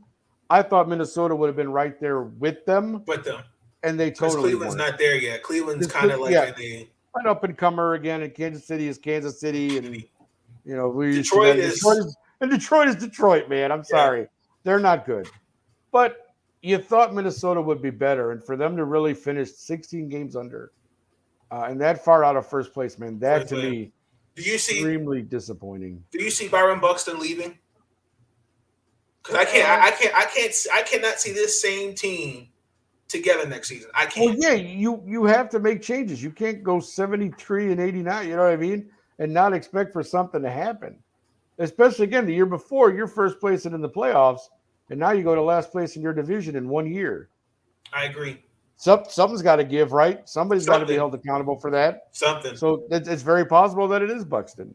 Now, as far as my surprise team, I kind of went back and forth on this. Detroit is in every sport. Yes, Mr. Spencer, you are correct. Except for the Red Wings in hockey, they were good for a while. Yes. I have two teams here, but I think I'm gonna go with Seattle. Surprising, kind of came out of nowhere at the end to really be in the thick of that wild card race. And unfortunately, they lost last night. They did, but coming down to that last game, like to that nobody expected that. I don't think. No, nobody expected it. Seattle just kind of came out of nowhere, and you're like, wait a minute. And it was funny. I had a conversation with a buddy. This Seattle Mariners team looks like the 2012 Orioles. Okay. Fair enough, I guess. Yeah. Okay. Because they got a bright future. Well, they do, and they proved that they see again momentum and all this stuff. The year you had now, the year what you did this year, you take that into next year. Yep. And again, you're playing in a tough division because you got that AL West. But still, you proved that you could compete. Now next year, you come in, take the division over, my friends. Let me ask you a question. Go Mariners. If you're Anaheim, I don't call them Los Angeles. I call them Anaheim Angels. Yeah, Anaheim Angels, right? That's fine. Do you feel like if you're Mike Trout, because you're now 30? Oh yeah. Shohei Ohtani. Yes. Great is probably one of the best two-way players in the game right now. I would say he is the best two-way player in the game right now. I don't know. Well, you know what I meant. Call me crazy. I know. If you're Mike Trout, are you going to stay on this team? if I'm Mike Trout, I want out. I don't think L.A., Anaheim, whatever Angels, California Angels, whatever you want to call them, are going anywhere. To be honest with you, and whether you can blame whoever you want, but I just think that's just the way it's going. And Joe Well, Mallon. I look at their owner, Artie yeah, Marno, how you say his name? whatever his name is, yeah. Because But I mean, and again, oh, go ahead. Sorry. I mean, he spent all this money. He went really cheap on the pitching, and supposedly this whole draft class they went with pitchers. So I don't know what his plan is. I mean, Justin Upton, from the DMV, University of Virginia. This is his last year. Injuries. Anthony Rendon, they gave him a contract. Injuries. That was the thing too. That was their big signing was Rendon. To play third base, and look what happened. And then I think on top of that, just for the record, I think Nick, you may know it, I'm not an advocate of signing long-term contracts, especially with guys going on the wrong side of 30. Albert Pujols. Yeah, I think that's an argument that a lot of people could make that you don't give a guy and that's why I think the Trout thing will be. Like you said, now that he is 30, he wants to win, I'm sure. And I don't think he can do it with this team. So if I'm him, I think you got same with Shohei. Let's be, and again, maybe this will segue into our next thing is I have him as my MVP. Okay. I get to be honest with you. And again, this guy, to be a two-way player in modern day to pitch and to hit the way that he does. Oh, good. And he even plays the outfield. Yes. Come on, man. The guy had 39 home runs and 86 RBIs and 17 steals. Come on, man. And then goes out, pitches 92 innings, has 112 Ks, and has a 2.93 ERA. If that's not an MVP, then I don't know what is. Do you think Jake DeGrom would have been MVP if he doesn't go down with that injury? Who's that? Say it again. Jake DeGrom. Oh, Jake DeGrom. Man, it's hard for pitchers to win it, but I guess we'll never know. But like you said, if he had stayed healthy and pitched the way that he was certainly capable of, you could have made an argument for him, I'm sure. I agree. But it is very, it is very hard for pitchers to win that MVP. But Shohei just is one of those anomalies, man. Like, how do you? And again, I know his team sucked, and Vlad Guerrero was up there too, in my book in terms of the year he had. Yeah, he was up there, and again, he played on Toronto. They didn't make it. Ohtani's on the Angels, but it's hard to ignore what he did this year. It really, to me, it is. Again, he may not win, but I think he should. And again, I think his numbers speak for themselves for what he did, and he was an attraction. Let's be honest. Everywhere he went, stadiums were full because they wanted to see Shohei. Even me and my dad went to a Thursday afternoon Angels game just to see, we got tickets for a Thursday at 1:10 at Comiskey Park to see Shohei Ohtani. So yeah, I believe he's my MVP for this year. So NL MVP, I have Bryce Harper. His second half, I actually looked this stat up. Okay. How rare his second half has been, he's hit a 338, 476, 713. Wow. That's a 1.180 on OPS. Oh, yeah, the OPS, yes. That's a great slash line. That's not a bad one. The only guy that's done that was Lou Gehrig, Barry Bonds, Babe Ruth. 5 times. That's pretty good company, my friend. My gosh. No, I get it. I totally, yeah. I know what you mean. And that's, and I think that's the thing. And there could be another disappointing in terms of Philadelphia. Yeah, because they've, the expectation there and what happened, I think a lot of it's their bullpen. Their bullpen's not that good. No, it's not. What Nearest and a couple of those other guys, it went to pot. But yeah, it just, Harper playing on a team like that, again, you thought they would make a decent run, and they ended up not. They just kind of faded away in the end. I agree. So, I will also put the Oakland Athletics on that list as disappointing. Okay, I'm a fan. Fair enough. I'm a fan of Bob Melvin and Billy Bean, but Moneyball, Billy Bean. Their management ownership. Yeah. They're cheap. Well, that's what it is. They're playing the money ball, and it's showing. And I mean, 83. If you think, well, when we look at the record, if y'all think winning 86 games and not making the playoffs is okay, I don't know what to tell you. I like Bob Melvin. I do, but Oakland, and they talk about they want a new stadium. You know, they threatened to move to San Jose. Oh yeah. No, but really quick, who do you have as? We're going to start your comeback. Who's your comeback player of the year in both leagues, respectively? Wow. Comeback player? Oh man, that's a good question. I may have to get back to you on that one. To be honest with you, I'll throw a couple names out there. So for the National League, right? Like I gotta go with my man in San Francisco, that catcher. Oh, BP. Buster Posey? Yeah, Buster's not a bad one, I guess. I always just, it's funny because I always feel like Buster is just always there. Like he just right, but last year he didn't play because he right, no, because but he's been there so long. You just, you never think of, like you said, we said comeback player. I'm like, Buster Posey, he's always there, but he did not play right. Keep in mind that this team was supposed to, this San Francisco team, everybody wrote off. Yeah, and look where they are. I mean, they made the Dodgers a wild card team by winning 106 games. Insane. Is that not insane though? Right, like you're a wild card team with 105 wins. Like, give me a break, bro. And then on top of that, everybody hyped. And I wasn't sold on San Diego. Everybody hyped them up, and they just we thought who we thought they were. Who they thought they were. See, this is why I'm telling you. This is why this year, as far as the playoffs go, I think are going to be some of the more exciting because of matchups like that. Like right off the bat, the Yankees are either the Yankees or Red Sox are going to be out. Bam, and then the other one, you've got the Cardinals and the Dodgers. Right. One of those teams is gone. Think about that. Think about how the Cardinals finished this year. And think about the year the Dodgers had. Right. And think about the year the Dodgers had. And one of those teams is out automatically after one game. So we're going to get into that. We're going to get into that, y'all. Yeah. But also, real quick, comeback from American League, Mitch Haniger. Okay, I can see that, I guess. In 2019, you guys should cover this year's playoffs. We should actually. That's actually a good idea, Sean. We should.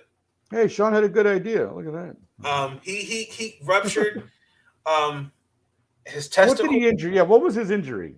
Yeah, it was a ruptured testicle. Okay, yeah, I knew it was something that was pretty gruesome, but and he definitely didn't play last year. So this year he hit 39 home runs. 39, yeah, he put up 39. Look at that. God bless him, because I tell you, just saying that, I had a ruptured testicle. What? No thanks. I'll pass. Exactly. Who are your managers of the year? Okay, now again, I put a couple down. Okay. But what the hell? I'm gonna be a homer for a minute because he's at the top of the list, Mr. Tony La Russa. Like you come back to the game after as a 76-year-old man who everybody tells you should go away because you're outdated and you don't think the way these players do today, and you're not going to be able to relate to your team. And again, I'm sure Tony had some help. Let's be honest, because I'm not going to say he did. I'm not going to try to pretend like he didn't. But again, he is the manager of this team. He makes the lineup. He makes it go. He puts guys in position.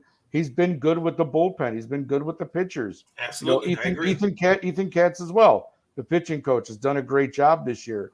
But Tony is the engine that makes it run. And again, I'll be the first one to tell you I'm pleasantly surprised.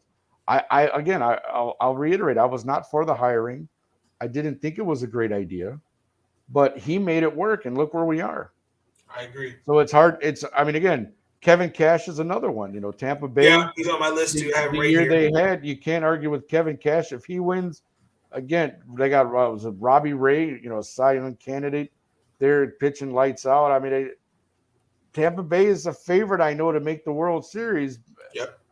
Just because of the pitching and the hitting. So, Yeah, Kevin Cash, Tony La Russa. These are a couple guys on my list that, again, and it's hard sometimes because, when you say like manager of the year, like what, you got Yeah. guys on teams who maybe didn't do as well, but the manager did a good job because of injury or whatever, like, or they really, held the team together, whatever it was. But a lot of times you just look at the end result, which is, does the guy's team win? And usually that's a big part of it. So as I said, I would go with Kevin Cash or Tony La Russa. I have, okay, so this is kind of weird. Did you So have Bob Melvin on yours? No, I didn't. So No, I had Kevin Cash. Okay. I had Tony La Russa, Okay. Dusty Baker. No, see, Dusty was on like a couple of other lists too for Houston. And again, Dusty came into an almost impossible situation. He did, because it was right after the cheating scandal, obviously.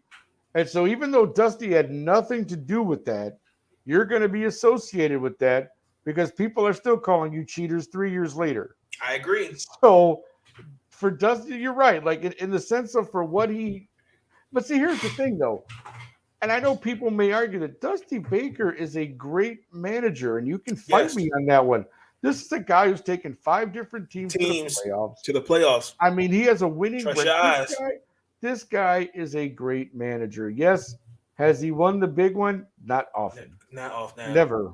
Actually, never. And I hate to say, but that's what they hold against him. And that's exactly what they hold against Dusty, is he's never won the title. But this guy is a great manager, okay? And again, definitely Hall of Famer in my book. I agree 100%. And again, my White Sox get the Astros in this first round starting Thursday, October 7th.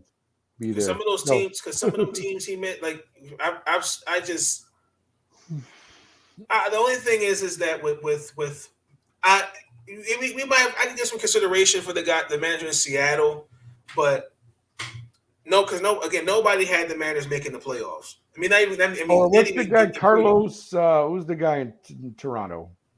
Oh, I know you're talking about. Yeah, Carlos he should get some consideration too. Yeah, he was. Again, they all had good seasons, but again, you got to go with the teams that win or make the. I don't know that you don't have to, but for sure, more than likely, it's probably going to be a team that is going to be continuing on into the next, into the next round, as it were. Yeah. For the National League, on my list, I have Gabe Kepler. I think a lot of people do. I think you got to. He's the yeah. I would go Gabe Kepler as well. I think real quick, Nick. It's kind of a shame because Gabe Kepler, he coached the Phillies, right? Yes. It's bad when you fired him, and now he's on the West Coast, and he turned that team around. that's embarrassing. Funny how that happens, huh? Very.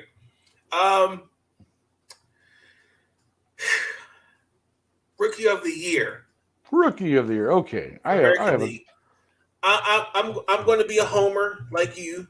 Fair enough. Hey, Ryan Metcalf. Okay. He's had a great year. He actually surpassed Cal Ripken's home runs as a rookie on the year. I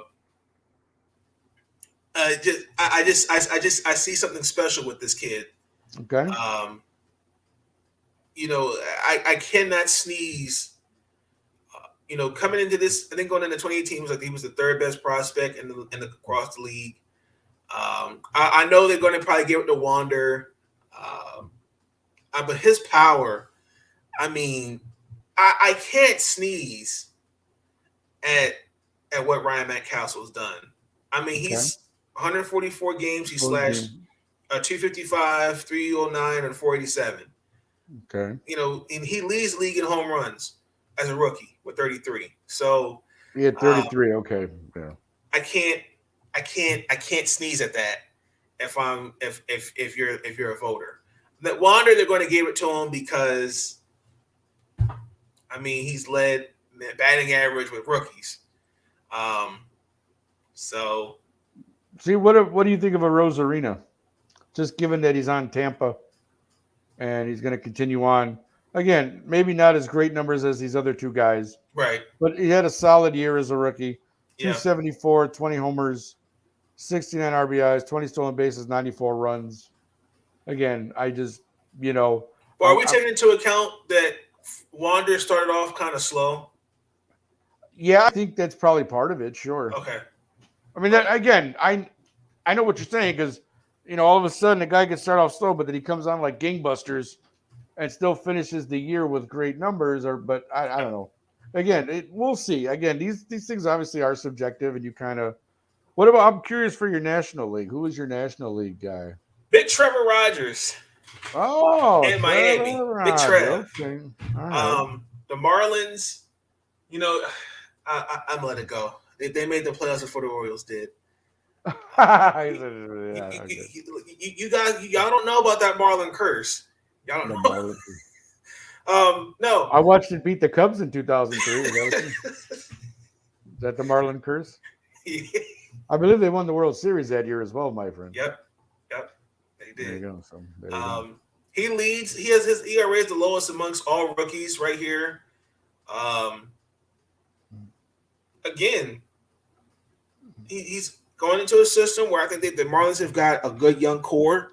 I mean, he definitely did tail off at the end there. His ERA, the last 7 starts was a 3.6, and his WHIP was a 1.42. Okay. But I mean, again, is it hard for a pitcher to get a Rookie of the Year in that sense? You know what I mean? Like, I think so. I mean, I don't think it's a bad pick in that, like you said. But you know, like I always find it hard. Like I mean, I don't know if I'm right either, but I went with Jonathan India from the Reds. Oh, good one. You know, and again, you're looking at his numbers, you're like, well, you know, but 269, 21 homers, 69 RBI. It's funny, his numbers are pretty much identical to Rosarina, which is hilarious. 98 runs scored, 12 stolen bases, 69 RBIs. But India was a great glove as well. Yes, he was. That's, you know, definitely, so to me, I agree. That factors in with everything else. And so I don't, you know, again, people say, oh, well, what about Patrick Wisdom from the Cubs? Yeah, Patrick Wisdom. You know, and again, Patrick made a great showing for himself. And again, after the fire sale that Chicago had, you know, he got plenty of playing time. So I think, you know, you could look at Patrick Wisdom for next year and go, hey, this guy gets a full year. You never know. Could have an MVP candidate there. If he keeps you never know at all. I agree. Keeps up the pace that he was on this year, you know, hey, why not? Sorry, go ahead. I will say this. I would say this was a good year for rookies. Some of these guys, from what I've seen the last few years with some of these other guys, some haven't panned out, but like some of these guys have really stepped up, and I think they've had to. That's the thing. They've had to. Again, they've had to because of injury or this or that, and you know, you just sit there and go, well, hey, we're going to throw these guys in there and let's see if they can play. I agree. That's what you do. So you give me your American and National League Cy Young Award winners. Okay, here we go. Nick's back. We're gonna go with National League first, and again, plays on the Dodgers. The guy won 20 games. How do you not go with Julio? How do you not go with Julio Urias? Julio Urias. Yeah, I mean the guy's got 195 strikeouts and 185 innings pitched, 2.96 ERA, 32 starts. The guy goes 20-3. Probably, like you said, I know Walker Buehler's there, so that's. But I don't know. I like a 20-game winner. Call me old fashioned. No, I respect that. The 20-game winner, you know, is not. It's these days are few and far between.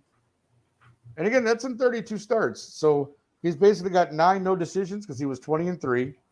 Started 30 games, 195 strikeouts in 32 games. Trust your eyes. 296 ERA. And again, that's just me. Like I said, I go with Julio Urias for National League.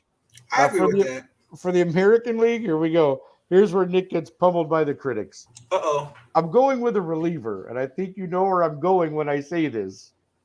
Liam Hendricks. All right, follow me here for a moment. 69 games. Okay? No, Nate took the glasses off. This is serious. 20. Okay, hold on. I'm going to take my glasses off, too. Here we go. Roger here. 71 innings pitched, 38 saves this year, record of 8-3, 2.54 ERA, 113 Ks, 20 earned runs in 69 games. a big reason for the White Sox success this year is Liam Hendricks out of the bullpen. Now, again, is he likely to win? Probably not. But he's at the top of a lot of lists. And again, I'd love to see him win. I think this is more of a sentimental pick. So, again, call me a homer if you like. But yeah, I put down Liam Hendricks. Help me out. I'm younger. I'm a young guy.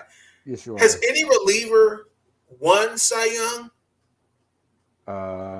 Man, I got to go back. Hold on. I want to say yes, but I have to double check that because I have the person I think in mind, but I have to double check. Wow, that's interesting. Okay, so you have Julio winning NL, and you have Liam Hendricks. Mm-hmm. Okay, I'm gonna give it to Robbie Ray in Toronto, and then Walker Buehler. Well, I mentioned Robbie Ray before, right? Like, as I do agree. The glasses are off. These guys mean business. That's comment of the day. Good. That's a good one, Sean. Wow. Okay. So Yes. Okay. So here we go.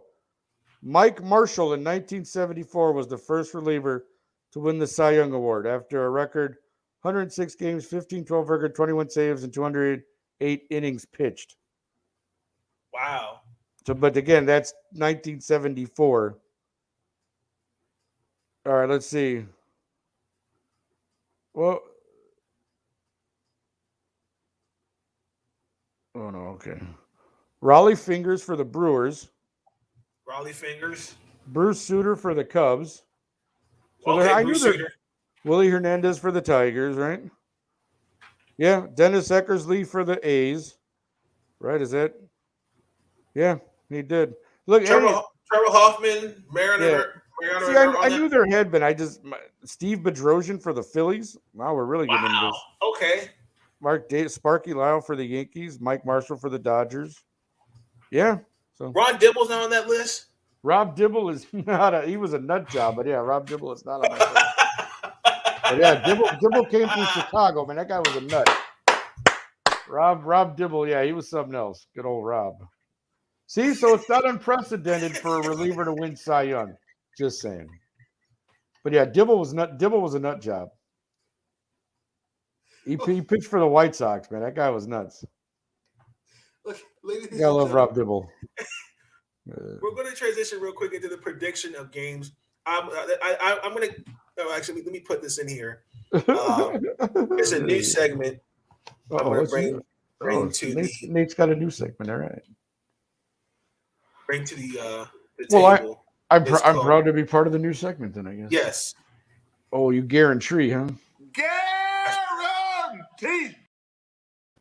All right, let's guarantee. What are we guaranteeing? Who do you think will win? I spelled guarantee wrong. I apologize, ladies and gentlemen. That's all right. You guarantee. Like Justin Wilson, the Louisiana chef. Go ahead. So game one, so we got the wild cards games today.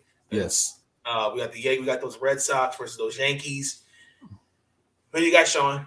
Not Sean, Nick. I'm sorry. That's all right. Sean, wow. Look at that one. All right.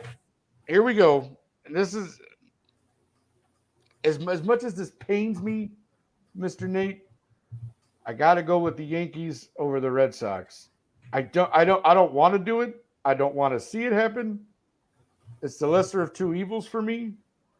But the clutch hitting of the Yankees just makes me think that somehow, come on, Aaron Judge with the clutch single in the bottom of the ninth to get them into the damn playoffs to begin, to avoid the chaos that could have happened with a four-way tie or whatever. But yeah, again, it pains me, but I think the Yankees beat the Red Sox in that game. And the way they're playing, man, I got to go Cardinals over the Dodgers. I don't know. It's one game, man. This is what makes it so tough. You go, it's it, one and done.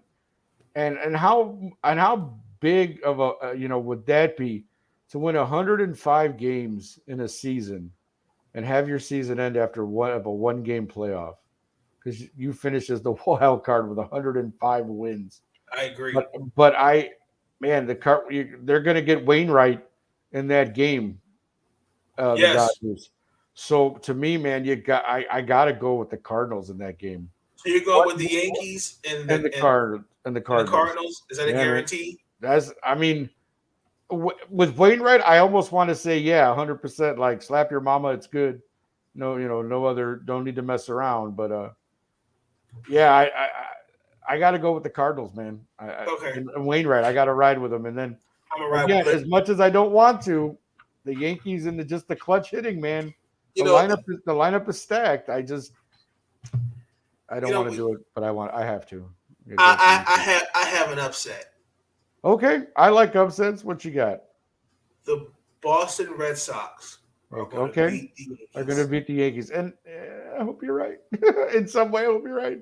Because either way they get fed to Tampa Bay. So, and you're going to see the St. Louis Cardinals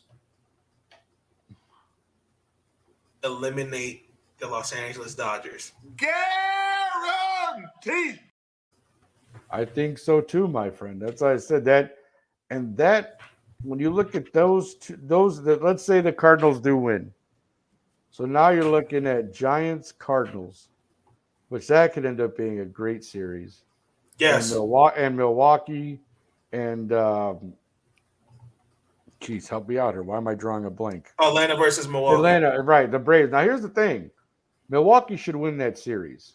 They should on paper. I think they should. Yes, on paper, Milwaukee should win that series. Atlanta just, they've made the playoffs last few years, just haven't looked impressive. Well, you got to also take into account. I gotta kind of give Atlanta a small pass because they don't have Ronald Acuna. Again, I know, but just let the ball go off the wall. I'm not letting that go. I'm not letting it go. Well, come on. I said the same thing about Jimenez. Like, why are you diving into the stands, bro? It's an exhibition game. What are you putting your hand over the wall for? Like, what? Come on. I agree. Anyway, I digress. Where he's back, we're good.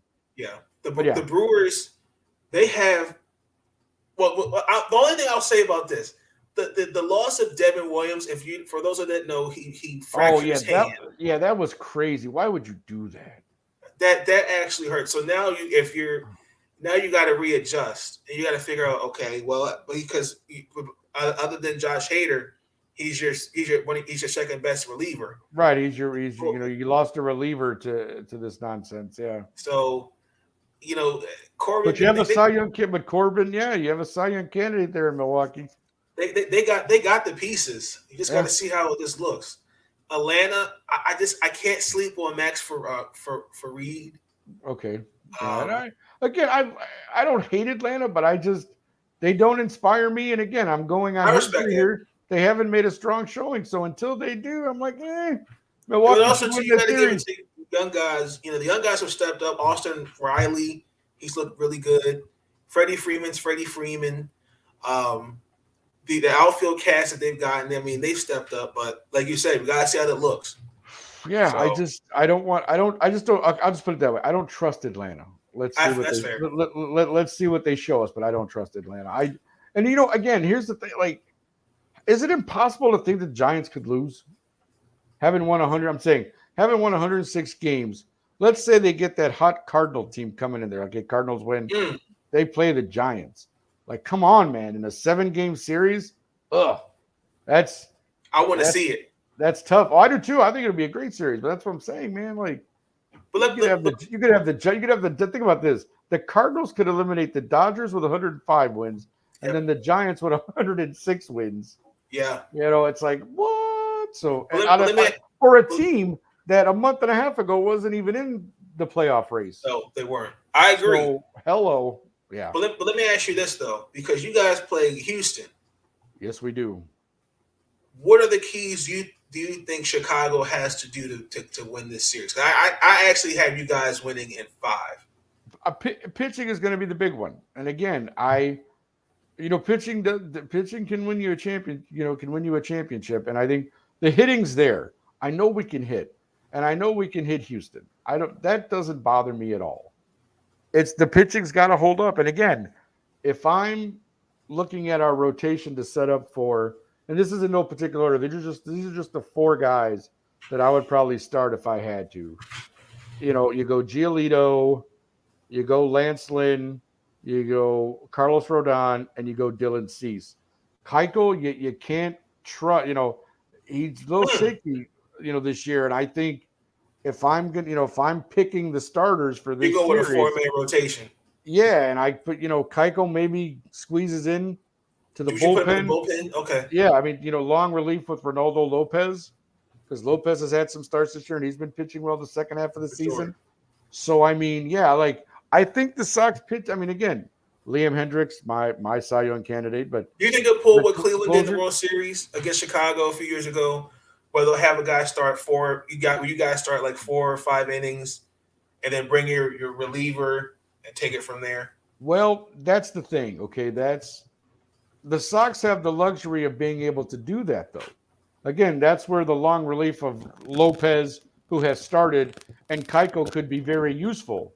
Okay. Is that if a starter gets in trouble and you want to pull him in the 3rd, 4th inning, one of these guys could take over and pitch 3, 4 innings if they had to, depending. So, yeah, I think our pitching is I think maybe people who are outside of Chicago may not realize that, but I think our pitching is actually very strong, and I think having to, again, we got what's his name from the Cubs at the in the trade, Kimbrel. Craig Kimbrel. He's been kind of so, but again, as a setup guy to Hendricks, man, not bad. When we used to get Kopech too. Michael Kopech started throwing much better, and there was times where that's what we would do, man. We'd get the starter goes 6, and then 7th, 8th, and 9th would be Kopech, Kimbrel, and Hendricks.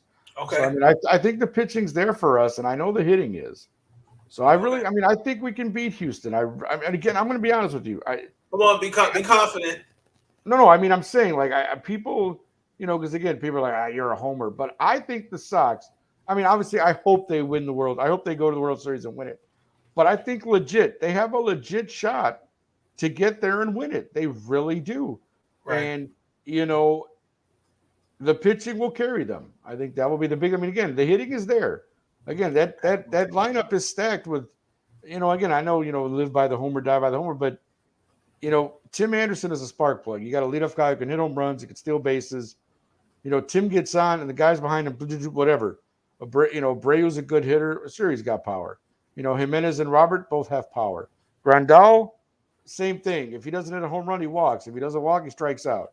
But that's just the way, that's his game. Like that's, he's in there for defense, and his extra bat has been great. So, I mean, I'm picking the White Sox. I mean, I'm telling you this. I am picking the White Sox to make the World Series. That I predicted. I thought they could not easily, but I thought that they could come out of the American League. Is that a guarantee? Now, that's a guarantee on that one. Guarantee. Now, as far as who they play, that's a tough one because, again, who would I like to see them play? Think about it. For the story itself, the Cardinals, Tony's old team, the last team he won a title with, St. Louis, right? St. Louis Cardinals. Yeah. Wouldn't it be great to play them in the World Series with Tony on the other side? I think that'd be phenomenal myself. I think that'd be phenomenal too. But again, so those are for right now. Right. You asked me today at I got 11:58 Central Time. I'm going with Cardinals White Sox in the World Series. So Ooh. there you go. Guarantee? That's my pick. Yeah, give me the Charles Barkley. Guarantee.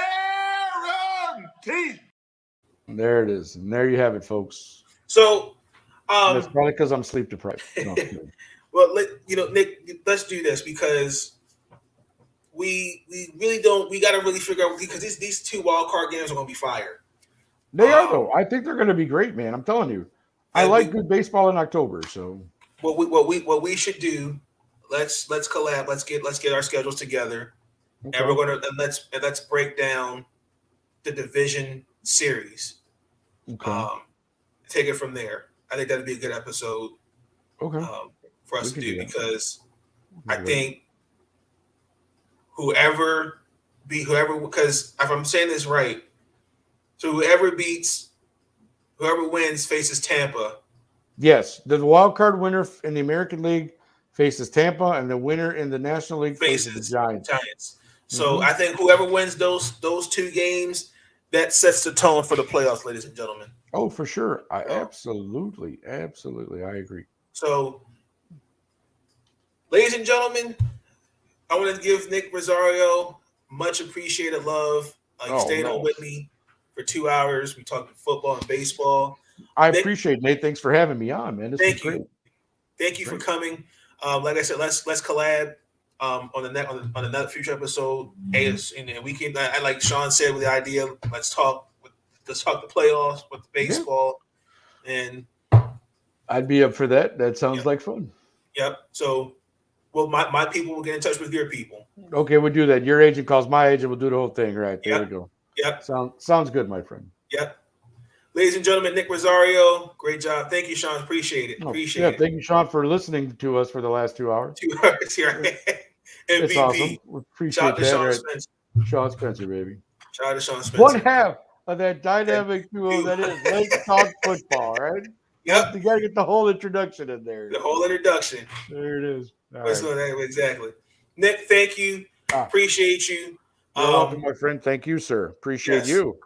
Yes. Let's do this again. We shall, my friend. All right. Take care, Nick. Appreciate you. You too. Have a good night. All right. Thanks. Ladies and gentlemen, Nick Rosario in the building. MVP, the GOAT. That's what I do. LOL. Yes, sir. Yes, sir. We're going to transition. We got a couple more topics, and we're going to end the podcast on a kind of like serious note.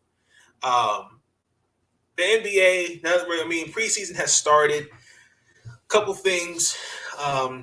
So the NBA and the Players Association agreed on a salary reduction for unvaccinated players. I think that's fair. I don't want guys to lose out on a paycheck. Yes, I got a couple more topics and I'm done for the night. Damn, you're a pro. Thank you. I appreciate that. With the whole vaccination requirements in San Francisco and New York, where they're requiring guys be vaccinated. So a reduction in pay of 190.6 of the player's salary. So Kyrie Irving, for example, I did the math. He would lose $381,000 per game. So Andrew Wiggins, he was skeptical of not getting the vaccine, and he got vaccinated. Kyrie Irving, I hate to say this. I just don't know what's going through Kyrie Irving's head. I really don't. He could actually lose millions. With this new reduction, he could lose a good amount of money. Steve Nash even said he doesn't know when he'll practice. So I just encourage people just to do research, educate themselves, and just take it from there. Andrew Wiggins, like I said, he got his COVID shot because he was denied the religious exemption. So we'll see. Enes Kanter was on Fox Sports. He made some comments regarding this whole thing. Again, I just encourage people do the research and educate yourselves. Where everybody, again, this is Draymond Green has said it. I played it in the video last episode. It's become very political. I'm not going to guilt trip somebody and because they didn't get the vaccine. I just say, hey, just do the research, just educate yourself, just talk to your doctors, and just take it from there. But that's what really is going on in the NBA. Really quick update. So the NBA season starts October. Let me just look real quick. 19th. So the way it's looking for the playoffs for baseball, it looks like we're going to be done. Let me see. When do we conclude? November 3rd. So probably October 19th. That'll be this debut of season 4 of the podcast. So just want to give you guys a heads up. NBA is back and baseball's coming to an end. And unfortunately, the WNBA sadly is also coming to an end. So it would just really be basketball and football at this point. But we're going to transition into the WNBA, and that's the last topic of the night. Game 3 recaps. The Phoenix Mercury got a 1 win away from going to the championship. I don't really know what to say about Las Vegas. Real quick, I got to give the Phoenix Suns a shout out because they actually were not supposed to play at the Footprint. But I appreciate what they did. They pushed their preseason game back for them to have that, have them to play there. Chris Paul brought 500 tickets. Again, he said it's not about me. This is the playoffs. That was Devin Booker. I'm amazed at the respect that these women are starting to get, the recognition that they're starting to get, games recognizing game. I'm really happy they got an opportunity to play because I know again when they played the Liberty, they played at I forgot what college arena it was. I didn't like that, but it was because there was something that conflict of schedule. I can't believe who had the Footprint at the time, but anywho, back to the game. Las Vegas. In the first half, Asia Wilson, our MVP from last year, had 2 points. This is just me. Dawn Stanley, she put out a tweet basically saying, I don't know what. Basically, she's saying that the Las Vegas Aces can't win without Asia Wilson. Asia was 1 of 7 from the field with 1 rebound. She scored 15 points in game 1 and then 12 in game 2. She really hasn't been a huge factor. Now, there was somebody on YouTube, and again, everybody's a different player. But offensively, Asia is limited to a certain extent. She is limited in her game. She can do only so much. What the Phoenix Mercury are doing, I mean, they contained her to just 8 points, 2 of 14 from shooting, and collectively, Las Vegas shot 31%.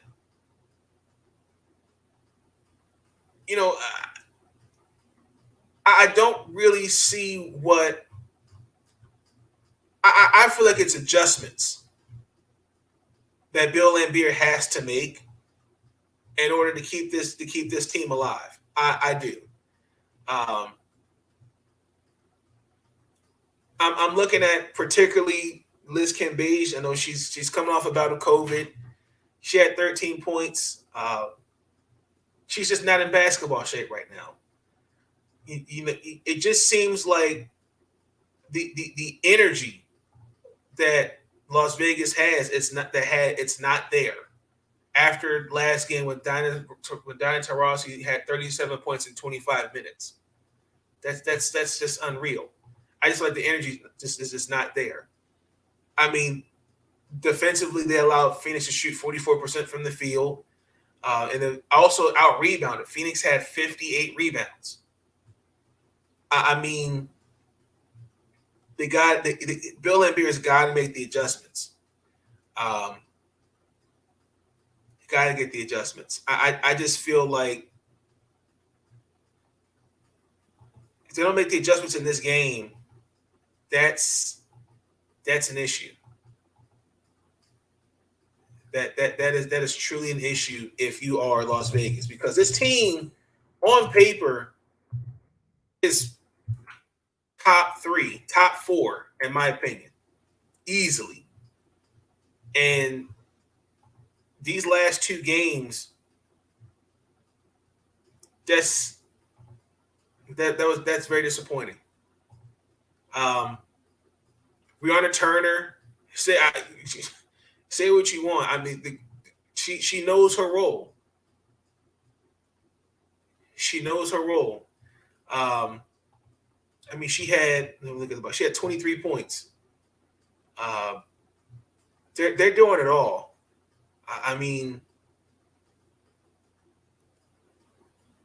with Las Vegas, like I said, I personally think it's adjustments.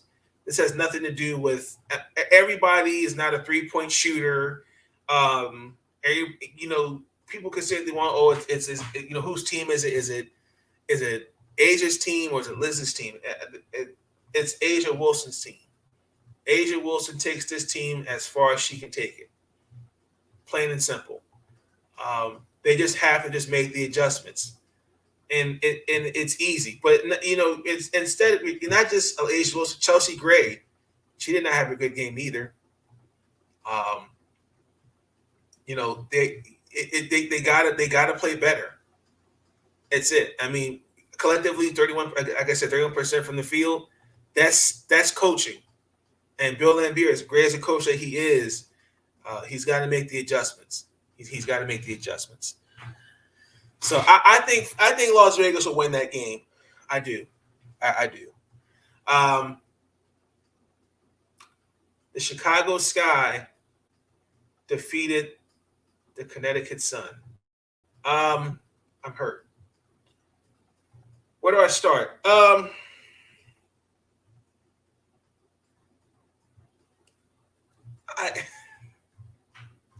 don't know really what to feel.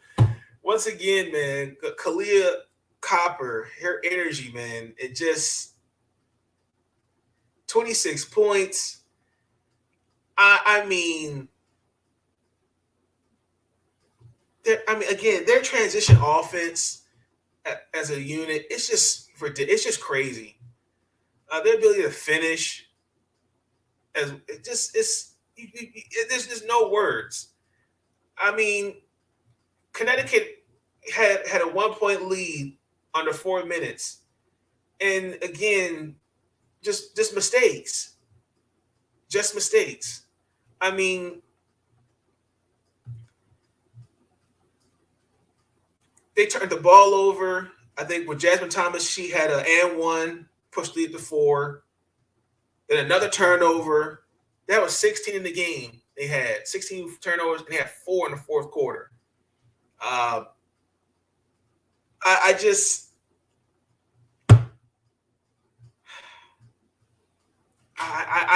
at a loss for words. And then we could talk about the missed layup from Breanne January. I mean, can we pull that? Let's pull that up. I meant to show the Lamar Jackson video where he got hit from behind, but we're not going to do that because at this point we're not talking football. We'll probably save that for the next episode.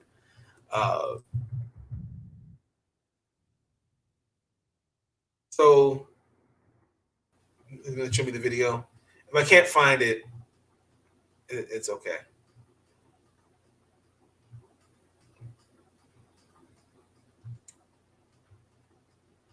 No, okay. Well, she bricked a layup, and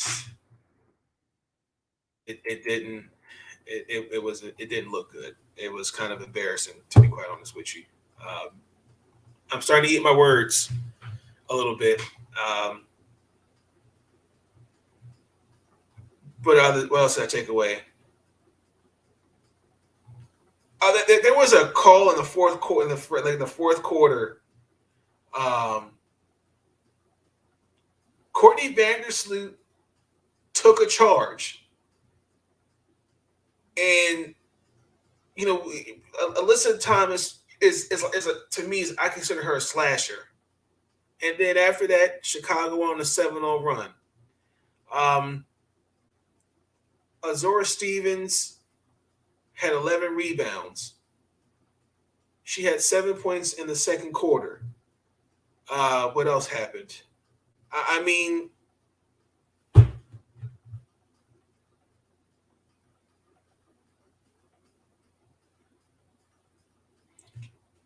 I saw some body language on Connecticut's bench, especially DeWanna Bonner and Alyssa Thomas. DeWanna had 22 and AT had 18. She basically said, okay, I have a quote here.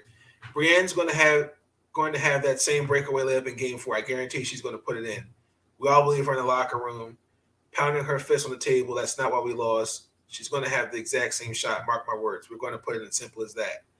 And their energy too in that arena. Was it Wintrust? That energy was something else.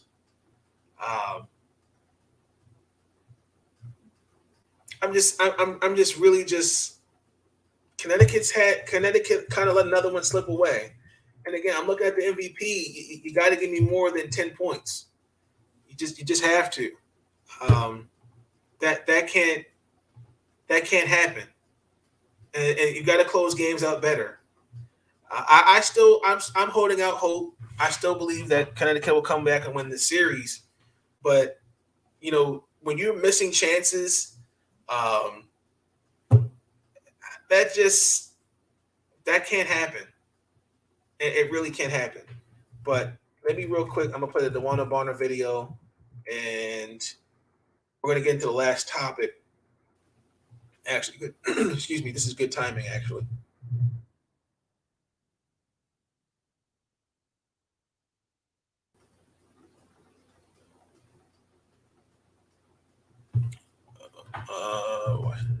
Let's do it this way. Hold on 1 second.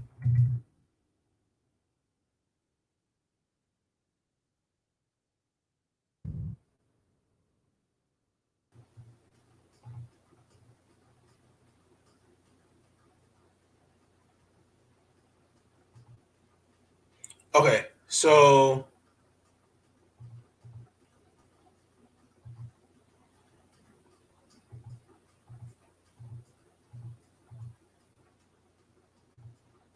I found it. I'm trying to find the. Okay, here is the video. I found it. So we're going to play that real quick, y'all.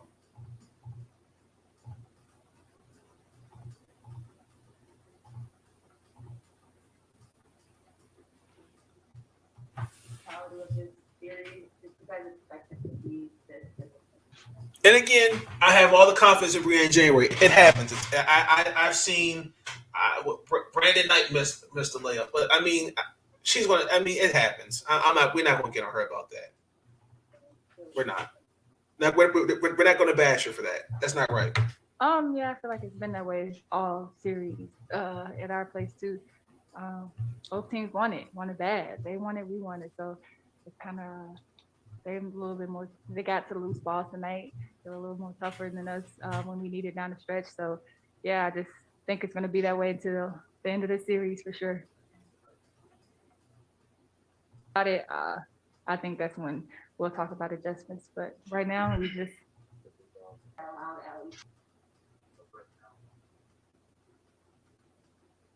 I think the biggest thing was I really got to find this. You got to knock down that shot. I think we had multiple opportunities to take the lead. We just doing right. Those initial actions Behind you. that we were right there to finish the game. The victory in I don't think anybody cares.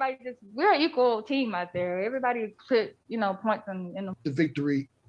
For she's gonna have that same one. Here it is, right here. Down the stretch. This is it. We got to finish the game.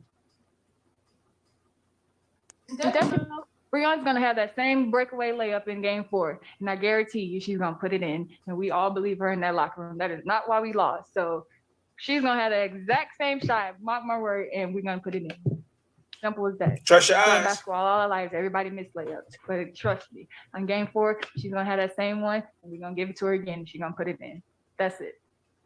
I love it. I see that's confidence, and that lets me know that that makes me feel great because I'm still having the Connecticut Sun in the Wnba final. Guaranteed. I'm holding out hope for Las Vegas, but Phoenix is just on a different level. I mean, unless Las Vegas should make the adjustments, I'm holding off on the guarantee. But I will say this, I did guarantee Phoenix to win Game 3. Guarantee. But I'm holding. I really think if Las Vegas can't make the adjustments, it's going to be Phoenix versus Connecticut Sun in the WNBA Finals. You know what? I'm going to say it right here on the podcast. It'll be the Phoenix Mercury versus the Connecticut Sun in the WNBA Finals. The Connecticut Sun will win in 5. Guarantee.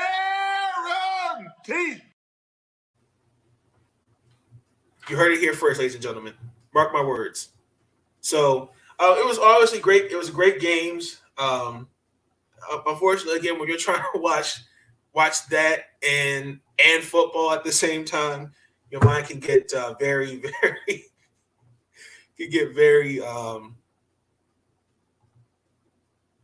mentally exhausted. Mentally, you're trying to keep up, and it's like, oh wow.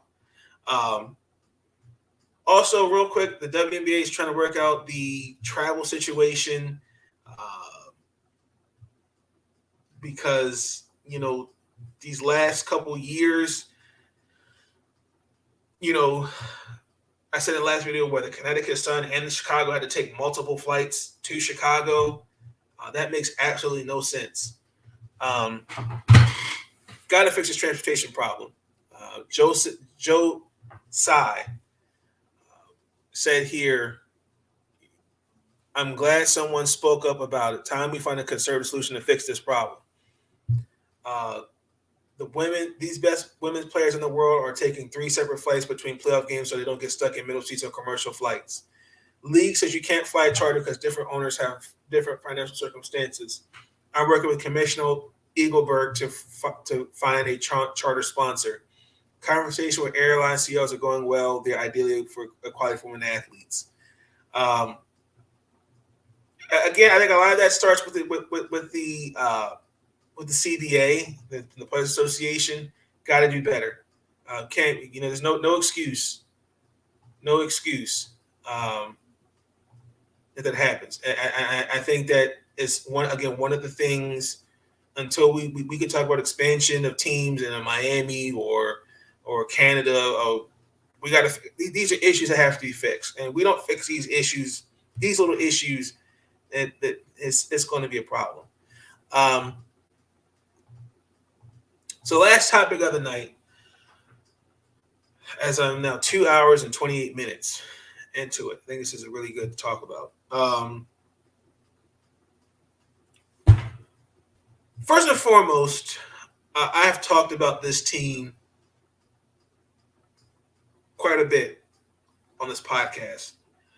WNBA All-Star Courtney Williams was involved in a fight that we didn't hear about until the video was leaked on Twitter. Just for the record, there was somebody here on YouTube, I'm not going to say what their name was, who made some ignorant, out of bounds comments that were out of bounds, where got really personal with the situation. Now, I'm going to play the video. And I mean, pretty much at this point, everybody should have seen it because they were trending. Atlanta Dream was they were trending on Twitter. It's not funny. They were really trending. So apparently, so this is what, according to what Courtney Williams and her girlfriend on their YouTube channel, because they had a video up as a story time. It was like 40 minutes, and the video is now in private. And pretty much this is they went to a day party, and now they're at a night party. So apparently there's this issue about getting in, and according to what Courtney and her girlfriend were saying, that they were going to get jumped. And from what I took away from it, Courtney said she was outside and she tried to get back in. They wouldn't let her, but her girlfriend was in there. The way they explained it was kind of didn't make any sense to me. So here's the video. Oh, this shit crazy.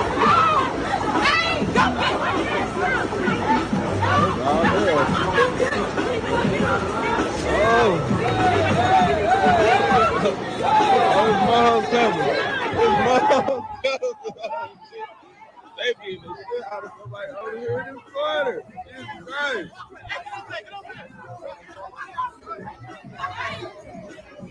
Oh, I got the whole.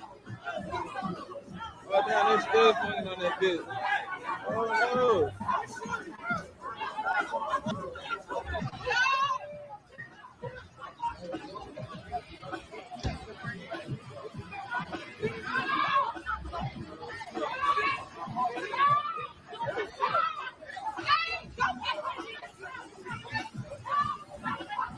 Okay, so let me say this. Okay, I am all for about defending yourself. You know, I'm all for that. You know, if someone disrespected my girlfriend or my wife, fiance, whatever. Yes, I'm coming to her defense. I'm coming to my defense as well. But I think here's the point that people are missing. And I talked about this with Nick earlier in the podcast. When you go out in public,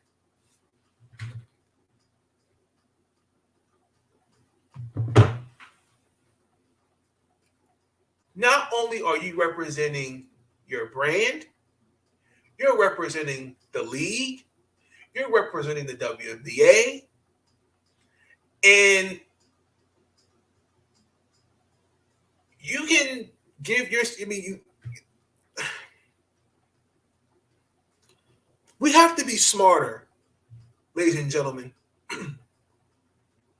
when we make choices like this, because I believe she's a free agent after this season. I think the off season starts in January. I think it's like the 3rd or something like that.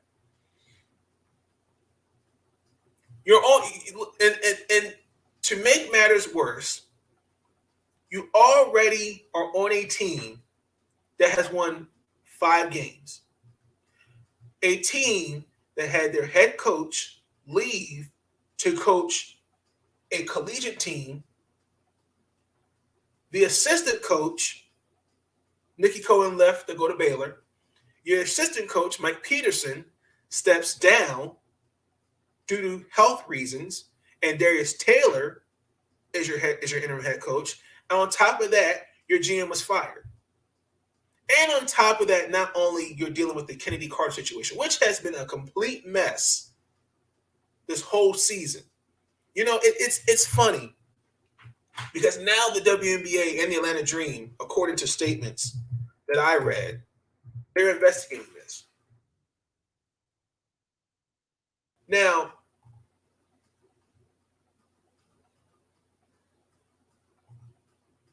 the biggest point I think everybody's not getting is accountability, because I'm not going to lie. I was on Twitter and I said some stuff.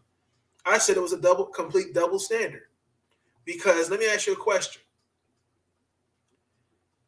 Kennedy Carter has been suspended since July the 5th for detrimental conduct to the team, which obviously meant whatever happened in that locker room, which happens in every locker room. I don't care if it's football. I don't care if it's baseball. I don't care if it's hockey. Hell, it happens in college league, in college basketball locker rooms, high school too. But obviously, for her not to play the second half of the season, because I just want to look, when I looked at the video, I had to look at it again. So obviously it was Courtney Williams, her girlfriend. Crystal Bradford was in that video. I thought it was Shakina Strickland at first, but when I looked at it, I was like, no. And then obviously the 6'8" stallion, Kalani Brown. Lord have mercy. Fine as hell. Obviously, Kalani's playing peacemaker. Now, according to Courtney, there was a disagreement, I guess, about from what she said about getting back into the club. Okay. But this is what I don't understand about us as a society today. This is what I don't understand. Why do we post stuff on social media and we don't think about the consequences behind it? Like I don't understand this. Well, if I put this out here, I'm hoping it gets views or it helps me promote my brand. Because if you in that 40-minute video they did that's now private, they kind of made light of the incident. But I understand she talked about being outnumbered and being jumped. And just for the record, I got to get in some retrospect. I have to, in her defense, her girlfriend came to her side. I respect that. I think that's with anybody. You come into your mate's defense. Because look, if my girl getting jumped, I'm going in there with her. That's just me. But I say all this to say that this was just the tip of the iceberg. There's more in the rabbit hole with this. This is something that the Atlanta Dream don't need. And she was blocking people on Twitter, and she had some tweets and she deleted them. She said here on her Twitter, I want to sincerely apologize for the video posted yesterday. I would never want to represent myself or the organization in any negative way. I'm learning every day, so I ask for grace as I'm growing. Again, I apologize to all unattached. I will be better moving forward.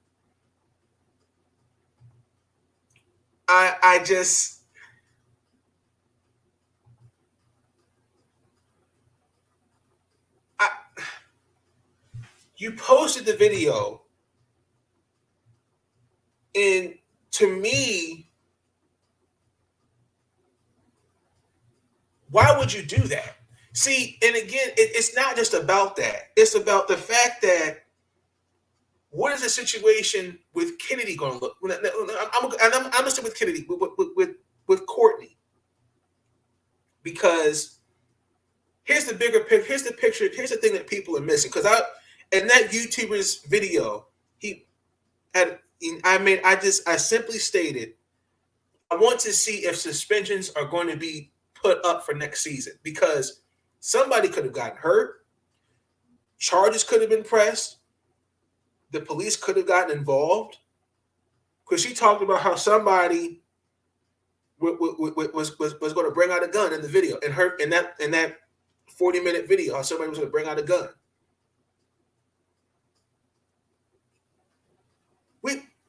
We gotta be better at our decision making. Hey, they ain't letting me back in the club. Okay, can we get our money back? Oh, all right.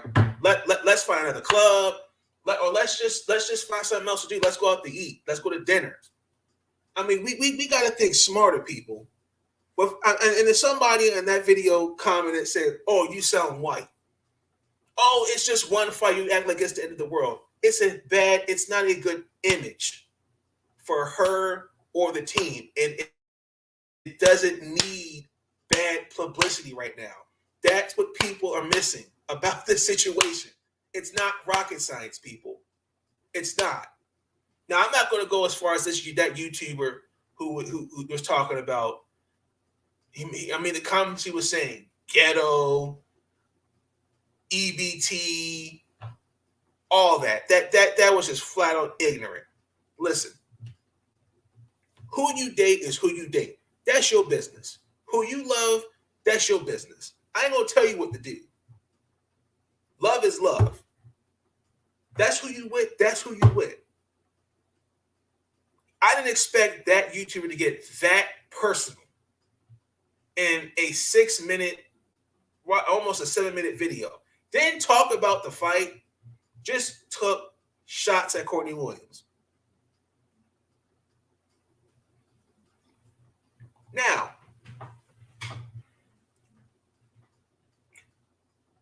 Sydney Colson added a tweet. I'm just saying this with zero. She said, I'm quoting her. I'm gonna just say this with zero additional context. When roles are not defined on teams, it becomes a problem. I said this in the last episode because Kennedy was the leading scorer last year, and now Courtney was leading scorer this year. So obviously, there are egos. There's a chain of command here. I said it. I don't understand this new generation of egos. There ain't nothing wrong with being a number two. The common goal you and I should have is to just win games, win basketball games. I mean, because we really, truly, honestly don't know what Kennedy was suspended for. For all I know is that really shows me, I think there's no leadership in Atlanta and that locker room. That shows me one thing. It shows me another thing, that obviously you have players in that locker room that just didn't seem to let it go or whatever happened, because every locker room has some type of spiel. Now, correct me if I'm wrong. Okay. Kennedy is 21. She's still a baby in this league. How do you help her get into the league and find her way? Leadership. One of those girls could have taken her under her wing. You got Tiffany Hayes. Tiffany Hayes has been there the longest. Courtney Williams would be considered a veteran. Monique Billings, Elizabeth Williams. I mean, you have multiple people that could have been a locker room leader for Kennedy. Example, Charles Barkley. Charles Barkley has said this religiously over 1 million times. When he was drafted by the Philadelphia 76ers, he came in out of Auburn University. He was not in basketball shape. He went to Moses one night and said, yo, man, I'm paraphrasing. Why am I not getting any opportunity? Why am I not getting any shine? And Moses said, because you're fat and you're lazy. What did Moses Malone do? Took Chuck under his wing. And actually is credit for turning Chuck into arguably one of the best power forwards in the game. That's leadership. That's what mentoring looks like. That's what Kennedy could have had in Atlanta. And that's what she should have in Atlanta. But what I see is a clique. What I see is a lack of leadership that starts at the top, coaching, and players. So everybody collectively has to take the L on that. But when you look at the situation, right? Because now you got to ask yourself, this is the Atlanta dream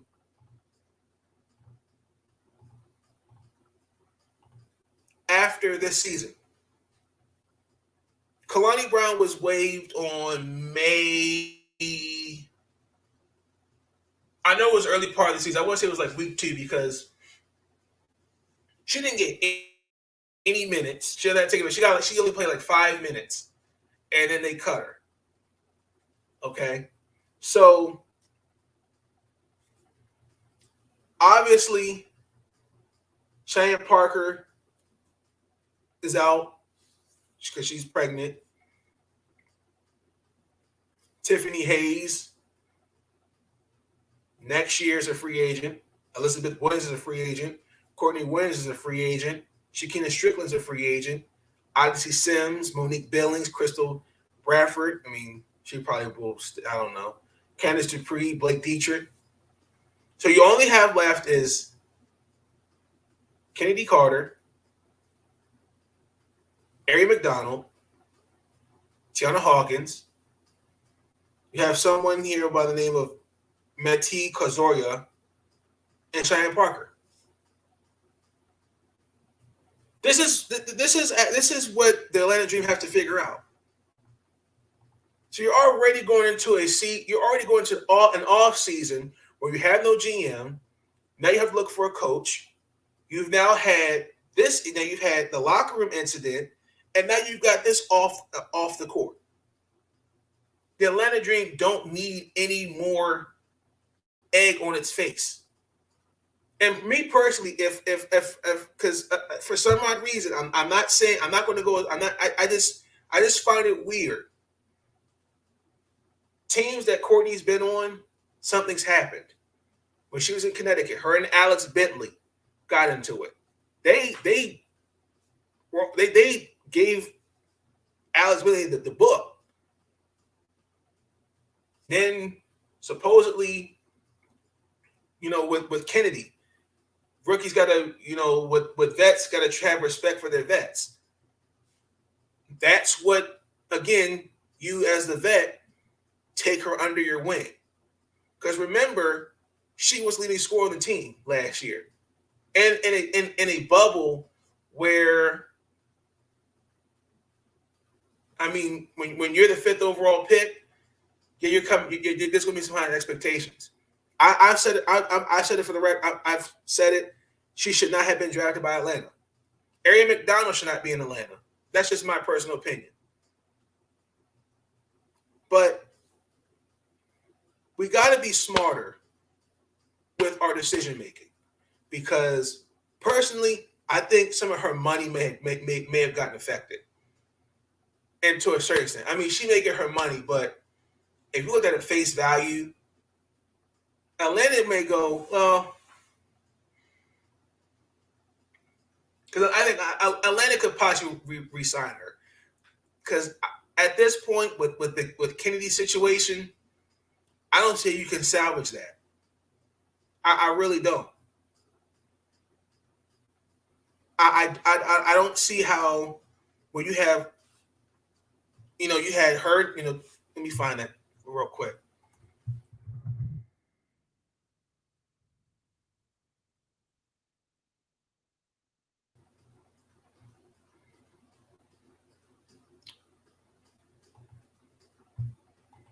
Here was her tweet, Kennedy. Somewhere with folks with class, somewhere with people who embrace your talent, somewhere that you're loved, somewhere where you can actually win. ... That's taking a shot. And I don't blame her one damn bit. You got I cannot see her there. And then, Tiffany Hayes had to take a subtle shot, and I'll find that for it. And here was a tweet. And again, lets me know, this is what I'm talking about. You could have handled that differently. You could have called her up and put her and said, hey, yo,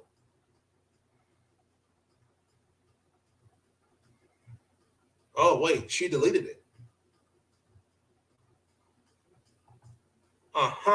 Interesting.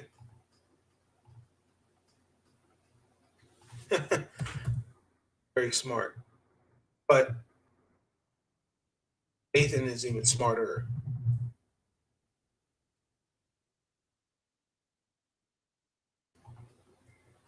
This was Kennedy. This was her tweet. Somewhere where people ain't crazy as fuck for no reason and ain't got a baby or babysit. Really? So, because you've been there the longest, if you feel like you ain't got a baby or babysit, why don't you take them under your wing and mentor them? Does that make sense? I mean, am I sounding wrong? Because it just seems like we just have too many alpha dogs in Atlanta. You know what's funny? I'd say out of all, name two I have, Monique Billings is the only one that has not taken a side, and I don't know where she stands on this. I feel bad for Tiana Hawkins, University of Maryland, because I wonder what goes through her mind sometimes.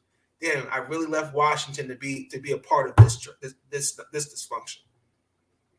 Odyssey Sims, and don't get me started with Kalani Brown because not the team for her. There's not. Now, in that video, Crystal Bradford, I believe, her nursed an ankle injury. Let me play this video again for y'all so y'all can see it. I mean, do y'all see these kicks? I mean, real quick, I mean, say what you want, but they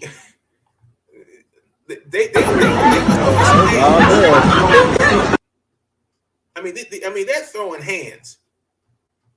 And also, too, I would like to point out that her Courtney Williams' girlfriend's wig came off at some point, and it came off.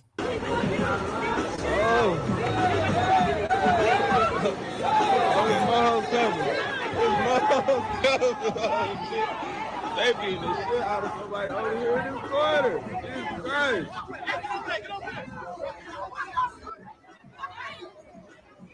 Oh, I got a whole.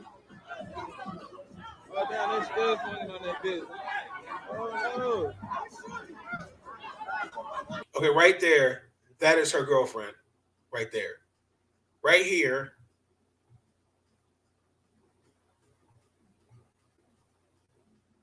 This right here, that's the 6'8" stallion. Kalani Brown.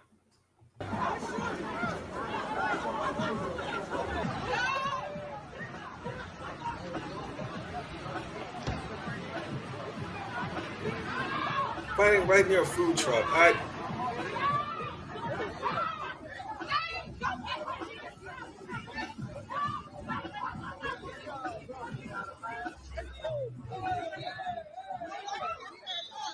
Now, you see this? They swinging on. She's swinging on dudes. Like, damn. But listen. In all seriousness, though, let's keep it 100. You've got to set a better example. You've got to hold. I just want to know. She has to be held accountable for her actions, because we have to think. We have to make better choices. At the end of the day, that should not have happened. There are better ways of handling situations, people. Sometimes, you know what? You just got to just cut your losses and just walk away. Like I said, hey, the inland is back in the club. Let's go to another club. Or let's just go home. Rashard Milligan said the same thing in the video, and I agreed with it. But it's not a black eye for the league, but it's egg on the Atlanta Dream's face, and it doesn't need any more issues. I really want to see how the Atlanta Dream and the league's going to respond to it. I really do hope that she's suspended. I'd say at least 2 to 3 games easily, in my opinion. I'm a fan of Courtney Williams. I think she's a great ball player, but some of that was not smart. And also too, you gotta be cognizant of, okay, you know what? Look, I'm just here to have a good time. I ain't trying to start nothing. Look, I just get in there and just be about my business. That's sometimes that's how you gotta roll. You try to catch bodies and no. Because guess what? You could have gotten hurt. Charges could have been pressed. And with this situation, it just don't look good. Because, everybody's obviously taking a side on this. But you know what? At the end of the day, they need to free Kennedy Carter. I feel bad for her. This was just a tip of the iceberg that's going on in Atlanta. I think it's disgusting. They got to get it together. because the Atlanta Dream, I don't know where they're at with the lottery for this upcoming year. So they got a lot of things to check off on that list, and it is no joke. I mean, we talk about failed leadership. That's and there's no accountability. That's the key, ladies and gentlemen. There's no accountability, and it just seems like, some people just swept it under the rug and kind of went and defended Courtney from the standpoint of, we understand defending yourself, but again, why would you post that on social media knowing it's going to come back to bite you in the ass?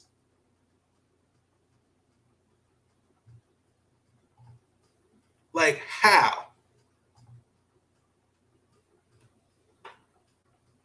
So, you know what? It's a shame. If I was a free agent, and the Atlanta Dream say, "Hey, we're interested in signing you." No, I'm not interested in signing with you. Guaranteed. But at the end of the day,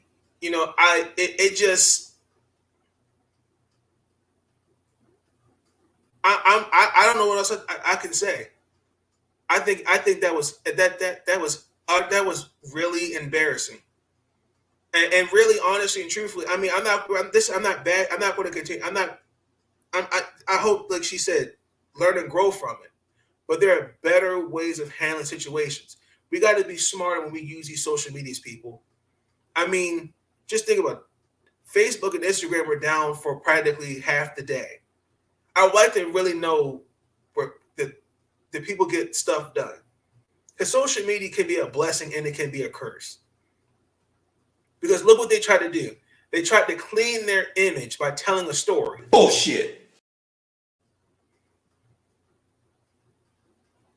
And then on top of that, then with these these cryptic tweets you've been taking at a I don't know what you want to call her at this point, a part of the future, and you kind of develop this clique. Well, you don't fit in.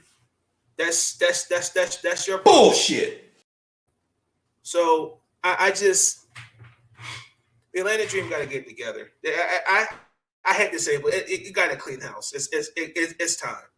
Enough is enough. It's bullshit. Really, but y'all let me know your thoughts. How do you do that? How do you do that? What the hell is going on? I don't know what to feel about it anymore. I'm just disappointed. I'm not saying she needs to be banned from the league. I just want to know, is there going to be accountability? That's all I'm asking.